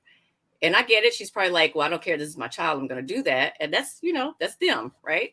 If that's how she wants to do it, that's them. I do think that you still have to be like, I think you do have to be aware of what's around you and what's been going on, or what people have been talking about with appropriation, and being sensitive to that too, to say, okay, so if I do this, am I going to come across as XYZ or whatever? Because I'm like, I guess even for myself and with my friends and all, like, I don't know. I've had braids and stuff too, encouraged by my friends to put braids in. So, and I've done it and I liked it, but also at the you same got the time, hair for it. You could do it. You can do it. You got the hair. Not no more. It's all cut off now. I cut it all off. I chopped it off later. Yeah, John cut it. I don't know if he Chopped told it you. down, Yeah, he cut it okay. real short, and then I kind of shaped it up a little bit. But yeah, it's like real short now. But okay.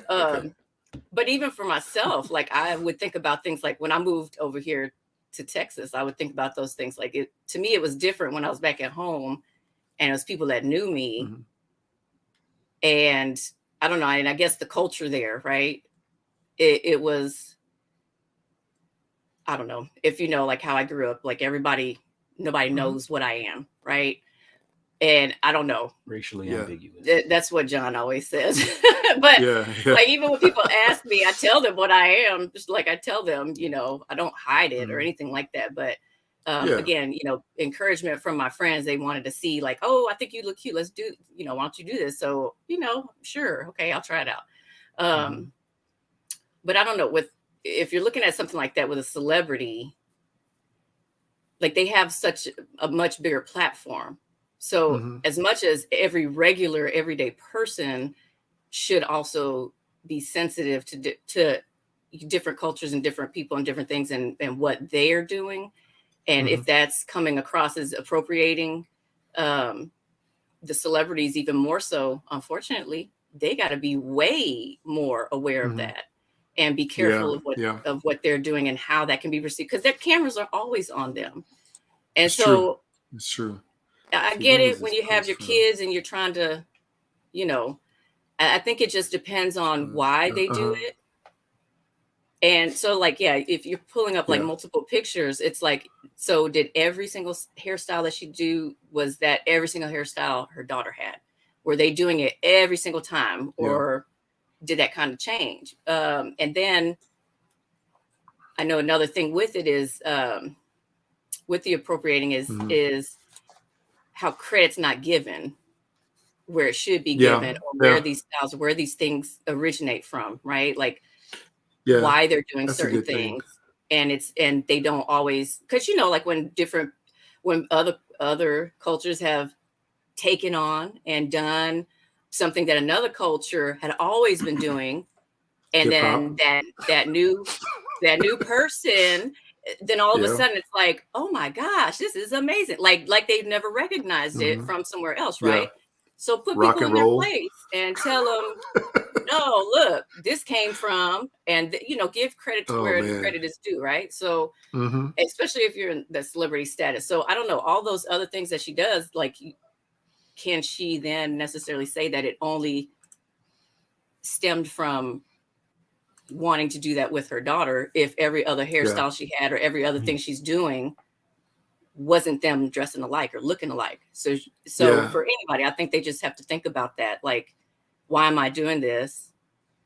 Is it because it's this hip, cool thing, or because I see all these other people doing it and that's what I want to do? Like, or what? Like, I'm like, when I came over here too, I'm more aware of that too, because I don't want to come across as like, oh, let me throw some braids in my hair now, and everybody, they don't know what I am. They're not going to see. They thought she was Mexican when she moved. See, thought she was mixed. What? Yeah. See, thought she was Mexican. This is the thing.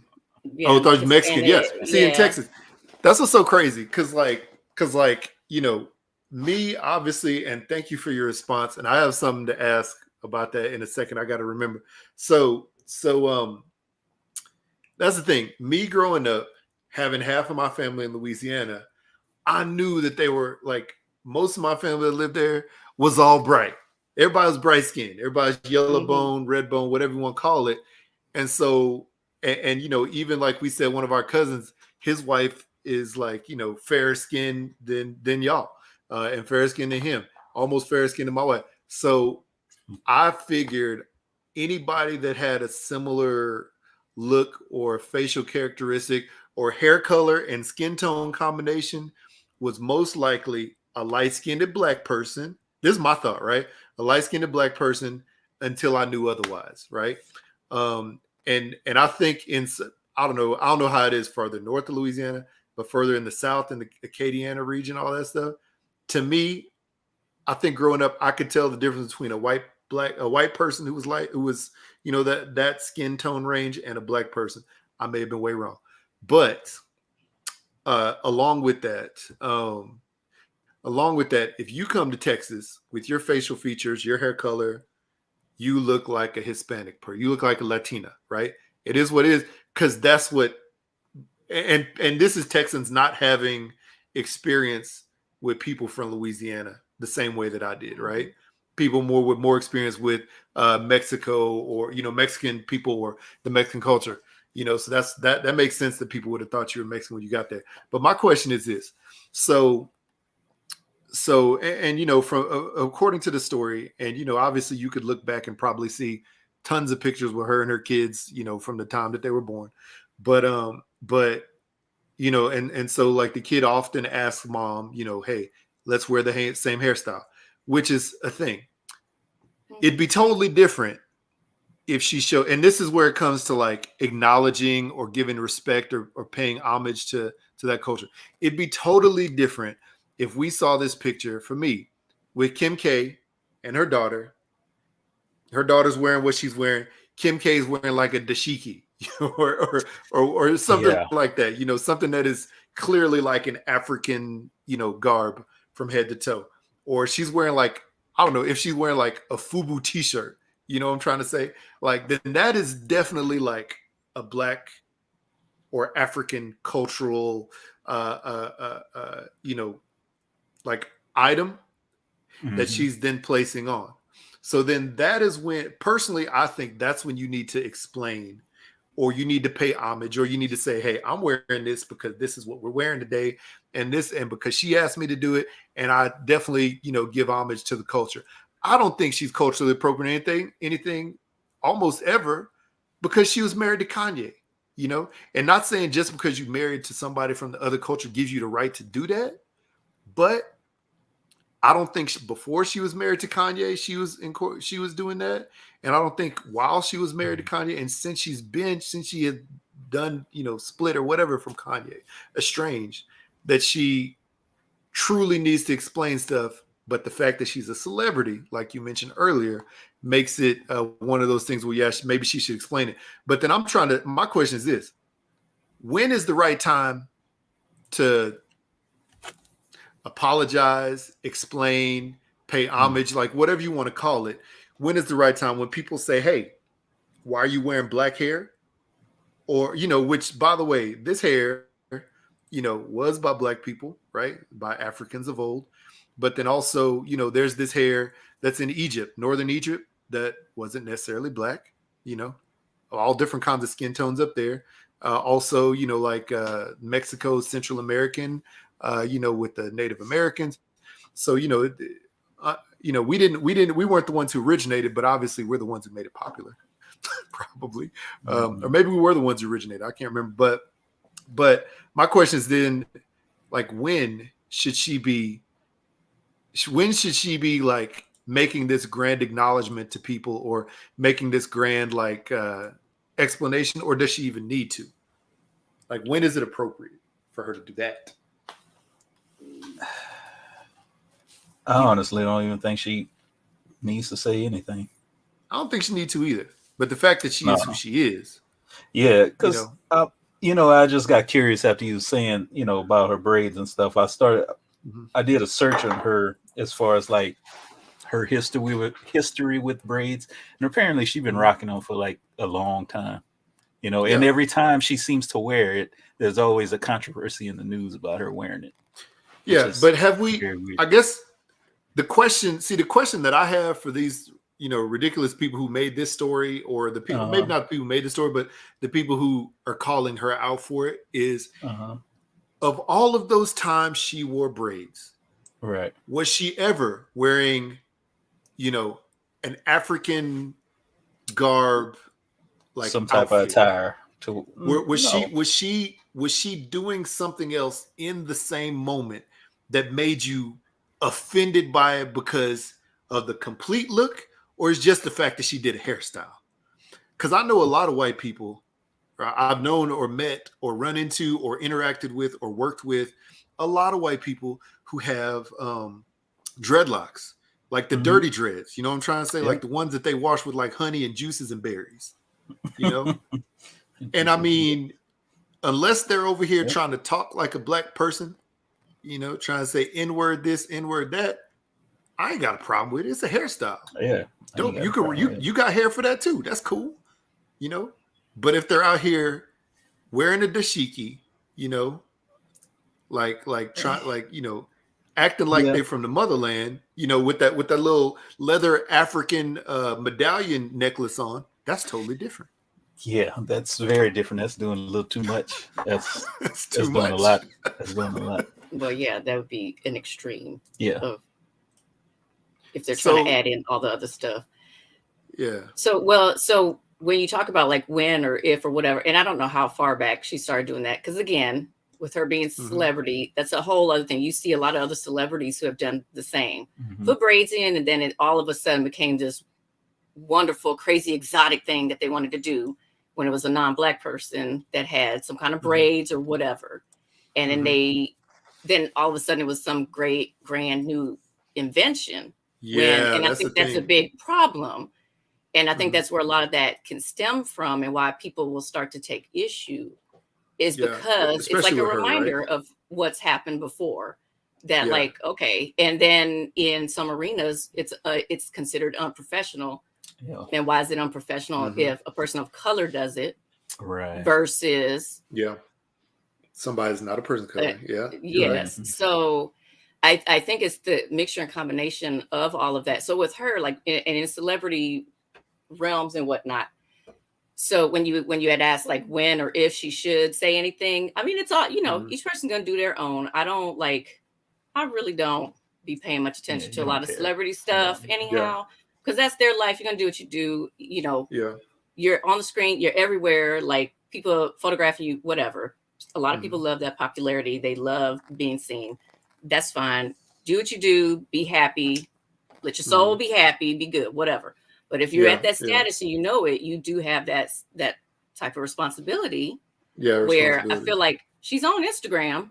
So hey, before you stepping outside and all these paparazzi come shooting you up, trying to take all your photos, like you could, if you felt like it was whatever, like you could take a shot with you and your daughter then and be like, hey, we're going to try to, she wanted to rock this style together. See if I could pull it off. Let me see if we can do this together. We want to, whatever. And maybe they have matching outfits with it. Yeah. So if you're going to match your hair, match your outfits. Like, and there are other hairstyles as well that you can match. So I don't look at all her stuff. So maybe she has stuff where her daughter was just in some regular pigtails or something, and she was in regular pigtails. I don't know. There's tons of other hairstyles too. Like, have they rocked that? And then that was like them being the same or similar. So, I mean, I think it's, a lot of different things that come into play with it, especially when you talk about appropriation and stuff like that. And I'm not saying that she's necessarily doing it, is or isn't doing it, but I think she needs to know and be aware, and she should be with her status. She should be aware of how these things can be, perceived when she steps out there like that. And I mean, I ain't no celebrity, but like, I still try to be aware of like, okay, people that don't know me, how am I going to come across to them? Perceive. Like, I'm not trying to be a certain way and then, be insensitive to something because but I stay true to who I am anyhow. Like, I'm going to be who I am because that's how I grew up, whether somebody knows me or not, but still knowing who I am, right? And knowing what I do and how that can affect other people, right? And how they perceive certain things. But I just, it's good if people just have open mind to at least start the conversation and to talk with one another and to give good understanding of where some people might be coming from and why there might be some folks who feel a certain type of way about, the things that they see out there. And like I said, it could stem from even, prior and years before and other individuals who came out there. And then all of a sudden it's like this grand, great, wonderful thing and no issue. But then when they themselves do it, it becomes an issue. So I think that's also another part of the. That's definitely the thing. I mean, this is, she is a trendsetter, regardless of what anybody wants to say. She's a trendsetter. Her sisters, are definitely trendsetters. There's a lot of other people who set trends. Not to my baby. Fashion. Well, this is what I'm saying though. To the people that follow her. Regardless, exactly. Regardless if you like it or not, though, there's a lot of things that they did. Either they took it from someone else or they created themselves. I don't know where that line is drawn, but years ago that people are doing now. You didn't see the popularity with these what do you call them, like the workout pants or whatever that is, the tight work. You didn't see that until she or other people like her or whatever at the same time frame started to make that popular. They're trendsetters. I get it. So that's where, like you said, and I definitely acknowledge this. Why was it not popular until we saw this person or that person do it, right? When it's been around, right? The sad part is, unless the public eye is on you, or unless you're a fashion designer that's going to show that off, or unless you're a music producer who's going to make that, whatever it is, then nobody's really checking for it until it actually shows up. And that's the sad part. But when these people do get this credit, if you will, for setting these trends, for making these trends, then they should then acknowledge, well, this is where I got it from, or I'm taking my cue from Diana Ross, who used to wear this, or I got my music from Ray Charles or Sammy Davis Jr., who was the first to really rock out, like stuff like that, comparatively to not. But yeah, I know exactly where you're coming from on that. And I mean, if you look at this right here, according to what she said in the story, and I'm sure this is the same conversation that some moms have, not all their dads or whatever. She said she had a conversation with the girl that are like, hey, maybe this hairstyle would be better on you and not me. And this is what she said. but she also wants her to feel that she could do the hairstyle with her and not make it a big deal if that's something that she's really asking or wants to do. And that's the thing, you got to make your kid, obviously your relationship with your kid is one thing compared to your relationship with everybody else in the rest of the world, So if you want to do something with your kid, if your kids want to do something to you, if it's a situation like this, obviously you explain to them the significance and maybe the difference, and maybe, maybe this is a black hairdo, right?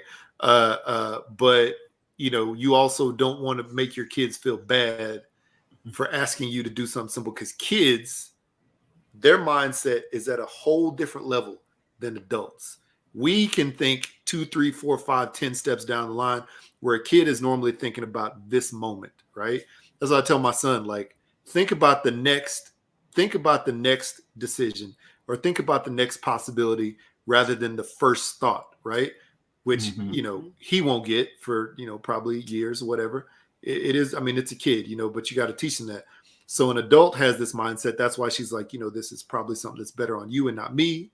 But then again, she doesn't want her kid to feel bad. So like you said, I like that recommendation.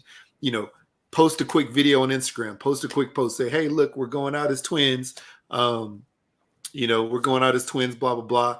And then when the questions do arise, she can answer it. Or, my daughter wanted us to look like twins with that same hairstyle and same outfit. So that's why we're going out like that. So I get that. And I don't know. I mean, I know it's much bigger and deeper discussion than we probably really have time for, obviously. But, I do think there's definitely something to it. But then again, if you're a fashion setter, if you're a trend setter, if you're a designer, something like that, and you're knowingly doing something that's not of your culture, then I would definitely say that you need to explain it away. Just like if she started wearing, Thai garb, or if she put out a Thai food cookbook, right? Mm-hmm. You might feel some kind of way. But think about it like this. I think about it like this, right? I'm not from Louisiana, personally. I am not. Half of my family is. I acknowledge that. I have a seasoning right here. Let me pull it. It's right over here next to me. I have a seasoning. Well, this is Rasta Rub, which is Jamaican, which I could talk about too. I have a seasoning called Cajun Red, right? That is Louisiana in a bottle to me, right? Mm-hmm. That is every memory, every childhood food thing I ate, every recipe that I saw made, stuff that my mom cooked, stuff that our aunts and uncles cooked, whatever Jay's parents cooked, all that stuff in a bottle. I put that on the bottle, that this is, homage to my family from Louisiana, right? Mm-hmm. I'm writing it there so people know that even though I'm from Texas, I'm not culturally appropriating my Louisiana family, but that's the thing. If I came out with a Thai cookbook, or I made this Thai recipe, I'd have to find some way to pay homage to the Thai food that I'm making. And, maybe I spent time in Thailand. Just like, my wife and I got married in Jamaica. That's why I made this Rasta Rub. I've always liked jerk food. I've always liked, spicy food. But the fact that we went there and we have experience there, that's the reason why I made this. And I acknowledge that in the packaging. I acknowledge it, when I make posts. But if I just came out with it and just had it out there, then people would feel some kind of way. You know what I'm trying to say? If they're from Jamaica, they'd be like, boy, you don't know nothing about Jamaica. Well, I didn't live there, obviously. But I've had enough experience there. I've had enough experience with the food that I feel confident in it. So I then would feel like I'd be culturally appropriating if I didn't pay homage, Yeah. In this case, or if I showed up, with like, some Jamaican outfit on, like the red and green and yellow and, talking that stuff and not really like, acknowledging the fact of what it is. So I don't know, man. I think it's a thin line all over the place. Yeah, it is. And it's interesting. Just started looking up. I remember years ago, Kim K had the Bo. You remember Bo Derek? She had the braids in the movie. Oh yeah, 10. So yeah, Kim Kardashian copied those particular braids, and then of course it's the same kind of controversy type thing we're discussing now with her at that time, the braids. And Or even with Bo Derek at the time. yeah, even with Bo Derek, and Bo Derek did come out explaining herself that it was, kind of like an homage to the women of Eastern African, cultures. Yeah. So that's acknowledging to a certain extent of where she got, instead of just running with it and saying, "Oh, this is mine, this is mine." So yeah, I just thought I'd throw that little tidbit in there, even though it didn't like that. And Jared, with the Louisiana stuff, your roots are still heavily in Louisiana. So with your mom and everything. So I know you weren't born there, but you definitely still have a very direct connection to that. Yeah. But I do get what you're saying, where you put the statements on there to kind of explain and to say, but your roots are still deep up in Louisiana. So I don't see that would ever be an issue. And I think you always go about it and give recognition where things are due. And like you said, to your family and, everybody that came before and everything that's from. He got knocked off again. Maybe he clicked the button. Oh, no. So it's just us now. We're just talking. We'll just wait for him to pop back in. Come back on. Yeah. We'll just wait for him to pop back on. And wait, did he? I thought I just heard something. No, that's us just chit chat. But yeah, he'll come back on eventually. But anyway, okay. Yeah. Oh, there you go. Oh, there he is. We were like, oh, we lost him. It must be too cold here for the internet to work properly, because I'm plugged in directly to the wall. But no, I think I heard part of what you said. Something about my roots are in Louisiana. Oh yeah, your roots being I was just saying, like, they're still deep in Louisiana, through your mom and everything. Like, even though you weren't born there, like, your family history is still deap in Louisiana. But I know you still pay that respect of, like, hey, this is to all my family that's that's there now, or that came from there. I'm just saying, like, you a part of all of that, so don't. yeah, exactly.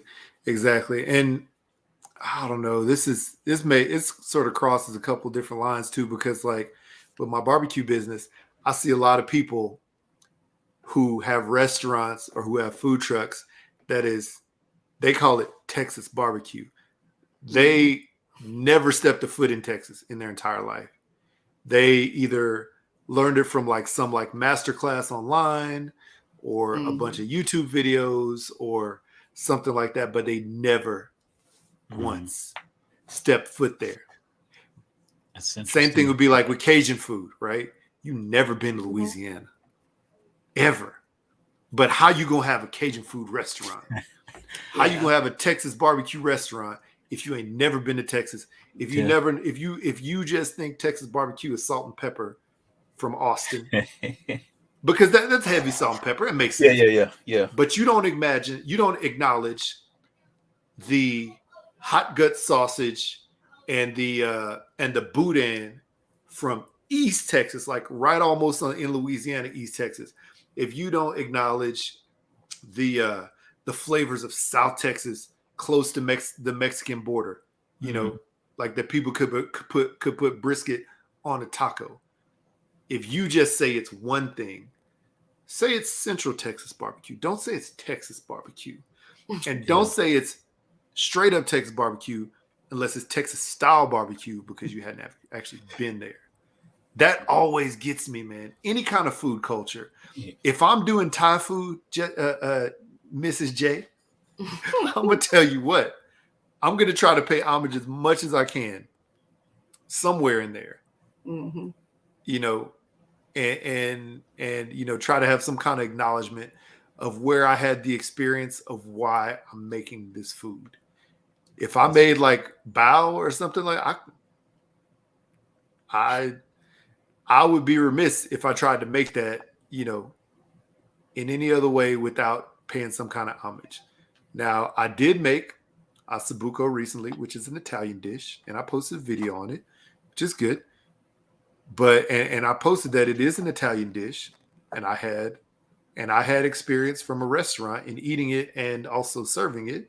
But then but then I'm going to have a different take on it, so hopefully that was enough acknowledgement for that.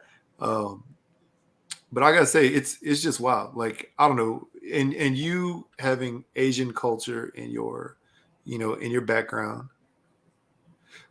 how is it? I don't know. You can quickly say if you want to, but how does that make you feel when you see people who may be a similar thing? They may be doing Thai food, they may do something else, or wear like an Asian outfit, a kimono. I know kimono is not Thai, but something like that doesn't seem like what they are. Like Jerry Lewis, the old comedian. Mm-hmm. He always did like Asian person, Chinese man, something like that. Yeah. So. Yeah.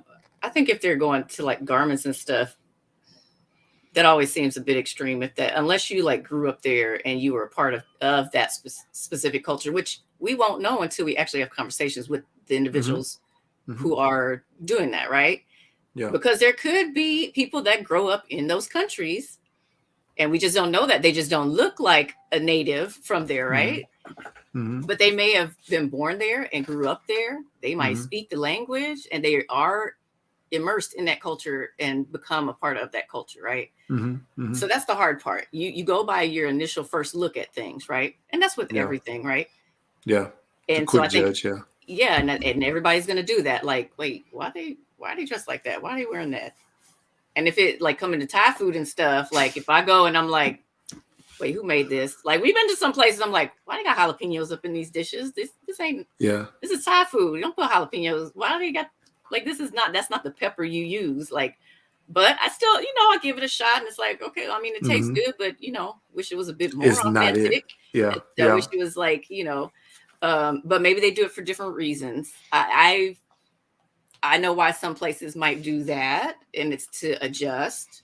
And it could be Thai people back there cooking. Sometimes there's other people who aren't Thai back there cooking, that make dishes. Right. Like even at my mom's restaurant, I mean, we had Vietnamese cooks as well, but they would make all the different types, variety of dishes. But of course, they learned with her and through her, and one of the other chefs who was Laos. So, I think sometimes they do make adjustments to where they're at. So those who don't have as spicy of a, they can't take too much spicy food. Instead of using Thai peppers, they might use a jalapeno or something like that. Hopefully in Louisiana they use some Thai peppers though, because y'all can handle it. My mom, she always had Thai peppers. I'm trying to think if there are other Thai places. Yeah, I think when I went in Lafayette, there was like maybe one other Thai place that was there. They used Thai peppers there too. It was here in Texas where they used jalapenos. Jalapeno, yeah. But I still it's also maybe access to those too, like knowing and having access to them. Maybe a thing, but well, look, I mean, Texas is a spicy place. If y'all tried to bring that to Utah, they would be like, it's too spicy for me. Yeah.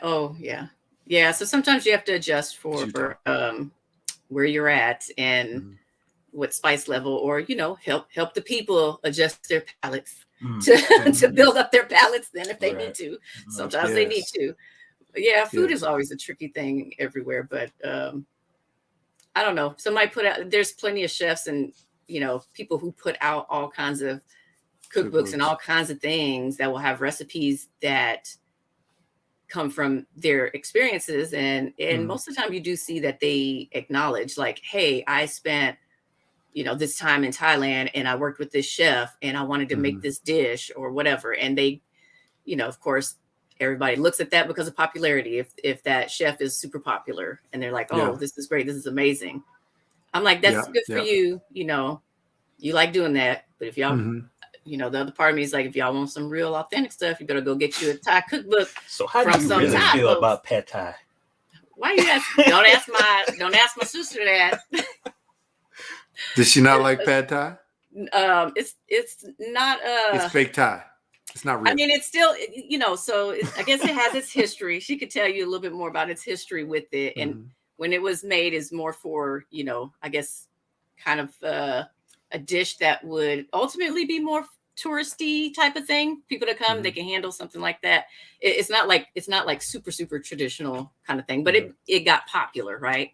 got super popular. It's not very spicy, or you can add the spice to it that you want.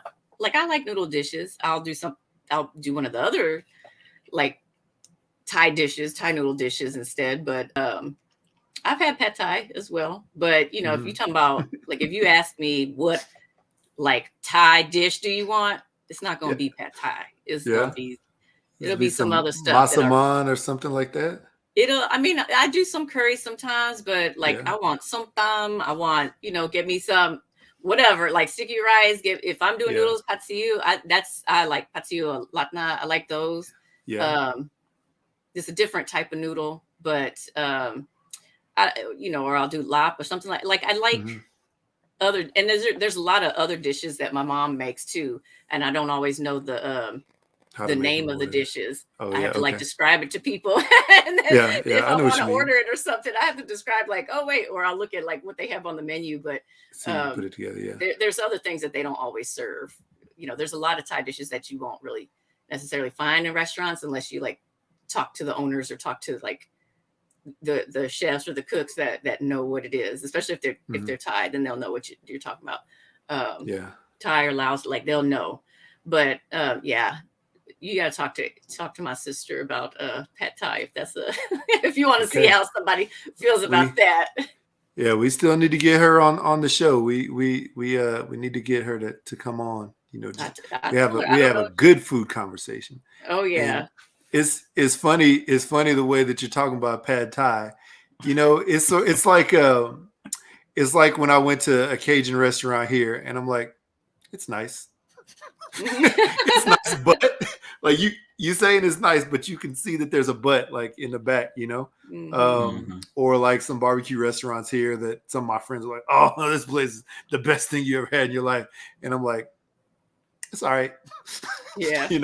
So I get where you're coming from. It makes sense. And I think there's somebody, Anthony Bourdain is one of those guys who we already know, has traveled the world, has spent time, in countries, not just like a day, not just like a week, spent time like in countries.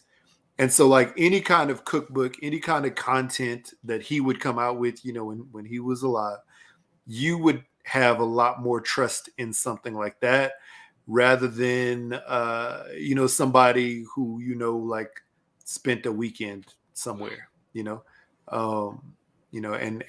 you will probably never see me put out a Taiwanese like seasoning, even though there's people who ask me to put out some different Asian spices, all kinds of different like gochujang and all kinds of other stuff. What? Yeah, and there's people who ask me about to do that stuff all the time, Korean spices, things like that. And while I would love to, and while I do love those foods, I do not think that I'd be able to do it justice without having experience there, or without having like a family that, that I can draw experience from eating a lot of their food. And, obviously like, I wouldn't be able to do it. I wouldn't be able to do it justice. So I wouldn't do it. I think I try to stay in my lane as much as possible. And if I get out of my lane, I try to make sure that my lane is well, I have enough culturally rooted and enough research behind it. But yeah, I get it. And, this is obviously way off the topic of culturally appropriating somebody's hairstyle, but it all ties together because the thing is, in this world, I think if we look at today and we compare today to 20 years ago, or even more than that, we're a lot more mixed up than we started. We're a lot more mixed up now than we were as far as cultures, as far as understanding other people, or at least the ability to understand other people, because there's Google. When we were in college, we didn't have Google out there as much to go and search for things and learn. We had Yahoo and Ask Jeeves and AOL, which were pretty unreliable compared to Google now. So, and we have, these Facebooks and Instagrams that will take us around the world in an instant. Right. So, and YouTube, oh my gosh, YouTube. So it is definitely a different situation now, but we're definitely more spread out and more culturally closer, or we should be culturally closer than we ever have been before. So just like we say, it's the way you present it, or even if asked, like what your answer is when somebody asks, why are you culturally appropriating? It's your answer to that question that really tells you, what the truth is. So, and yeah, if somebody doesn't realize that they're doing it, then just be like, oh, wait. Like just say, oh, I didn't realize I was. What can you like help me out? Like let me know. Like what is appropriate or not appropriate? Like I do this because I love X, Y, whatever, right? Like if they explain themselves, but they say, yo, I am not trying to overstep anything. So let me know if I'm, and I'm by no means an expert on any of this or have big whatever kind of. I don't know how much I can really say about like hairstyles, stuff like that. I know one of my friends that probably would have been good on here. Oh, it's okay. Give her opinion on things too, because I talk with her a lot about a lot of different things, and we grew up together, right? So, she is always really, she's one of my she's my best friend, like my sister, right? So, she in anything that she does with other individuals too, if it's in her workplace or if there's other friends that she has, she's very good at making sure people are aware of and in a good way, not like she doesn't come across in a bad way, but like to make sure that you understand, hey, like she can present things and let them know and show them how to look at it and think about it in a different way of how this can be insensitive or how this could be whatever.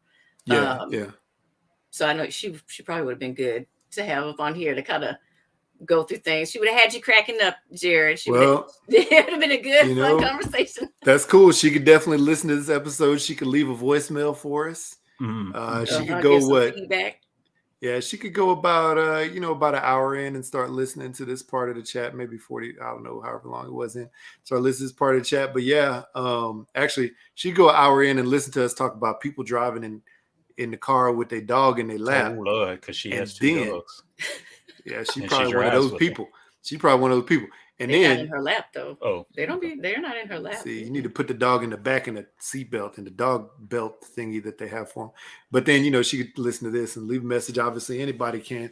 And yeah, I definitely appreciate your perspective. Like, regardless if, because I know that you guys have, have boys, so you don't have that same hairstyle conversation. But I mean, my daughter, my wife's hair is like, straight and thin, whatever. My daughter has thick, curly hair all the time.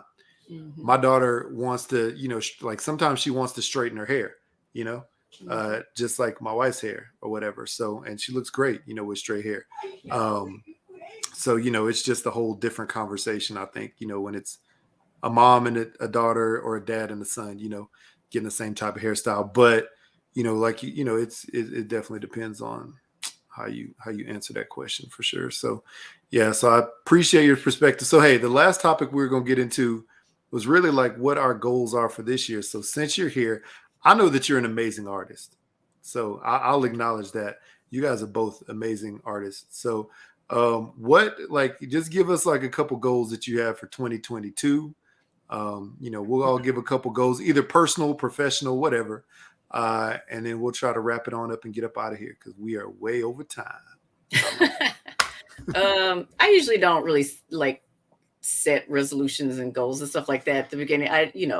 Every day is a new day, and you want to do your best each day. I mean, if anything, it's probably the same thing that I continue to try to work on is just better health and trying to keep up with that and doing good there. So your health is your wealth too. So you got to keep that up and good. So that's probably like the main thing. I don't know if I have other type of goals and stuff in mind. I guess it's like as it comes along, as I do stuff, then I'll set those little things as I go.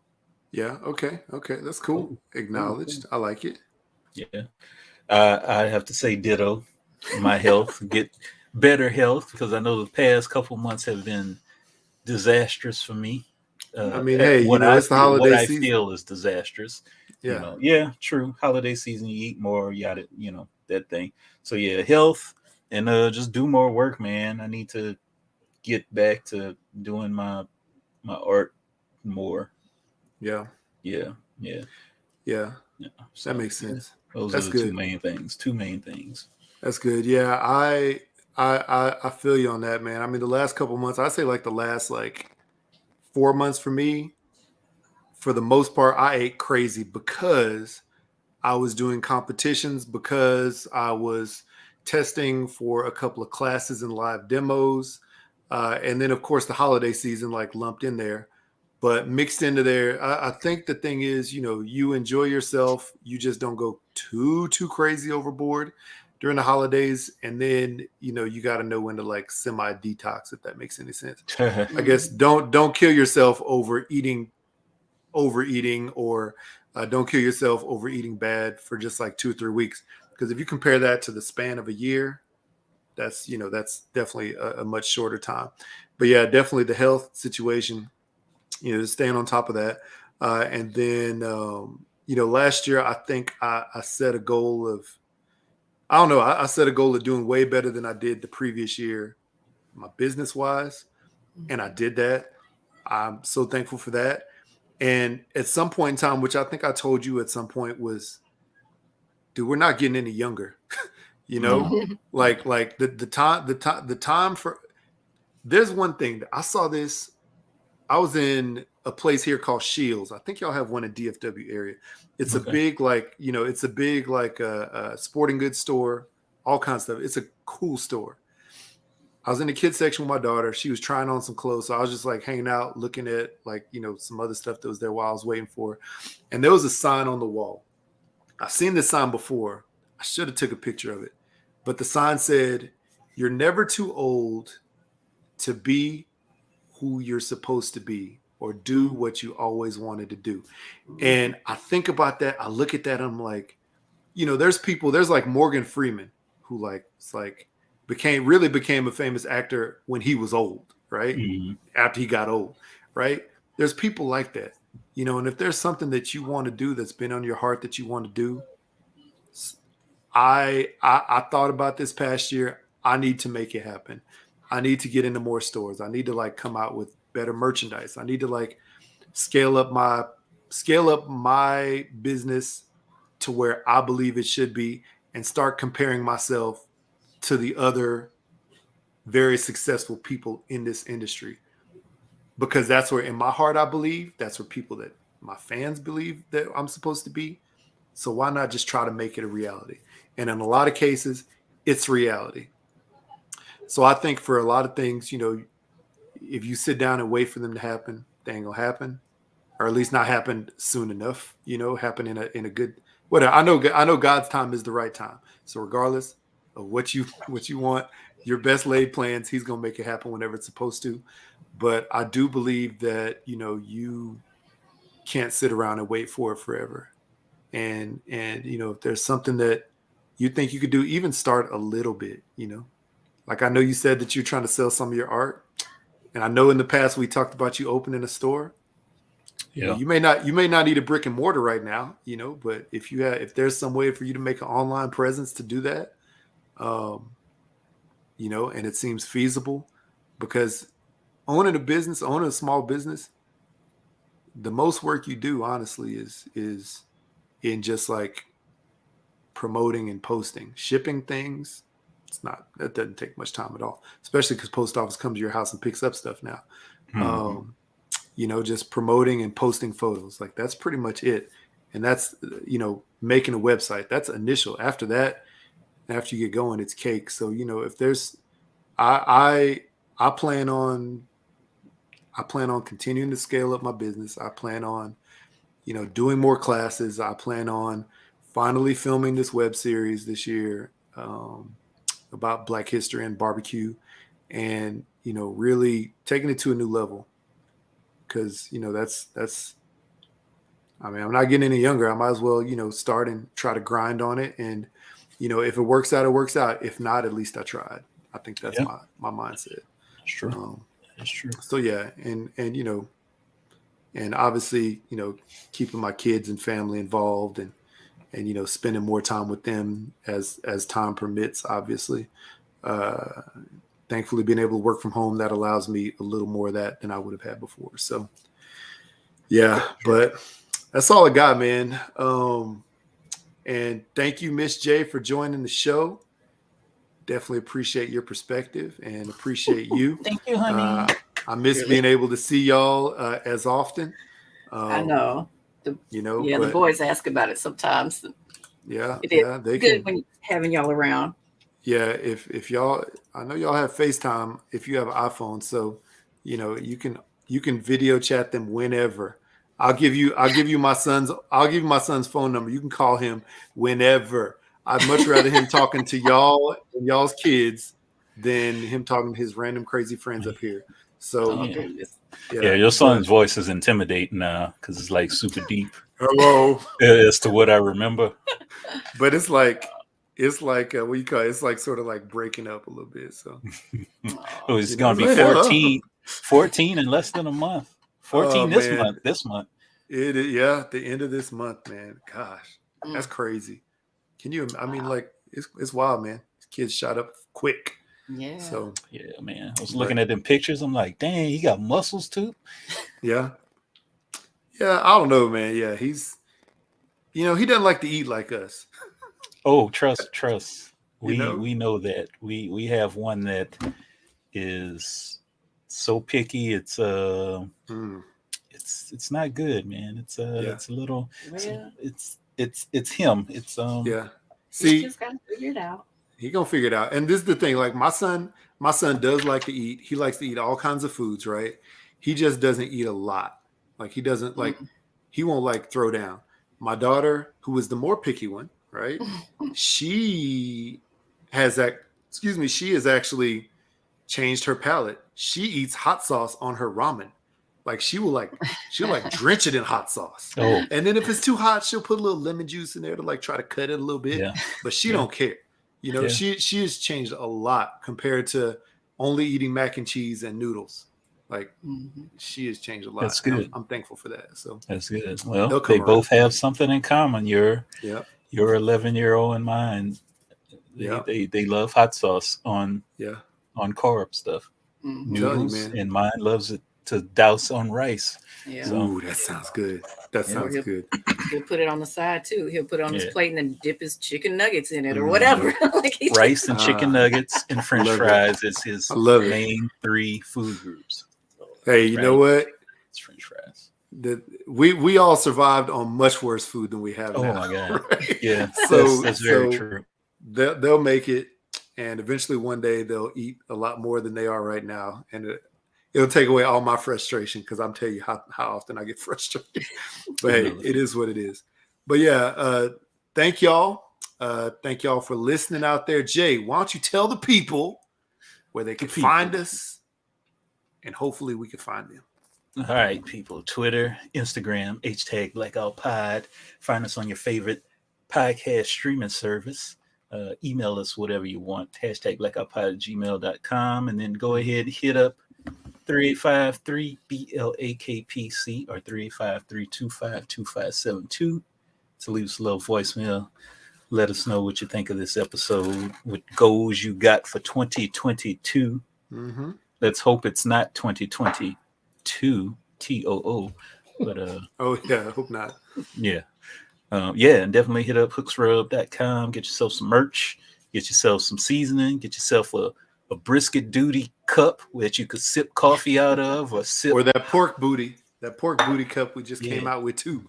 Do any one of those, sip some coffee out of, use it as a basting cup, use it as a I don't know, put some seasoning in there, use it to sprinkle all over your brisket or your pork butt or whatever meat you got. And just go wild in the Hook store. You can find anything you want. Maybe even some Soul Glow at the end of this year.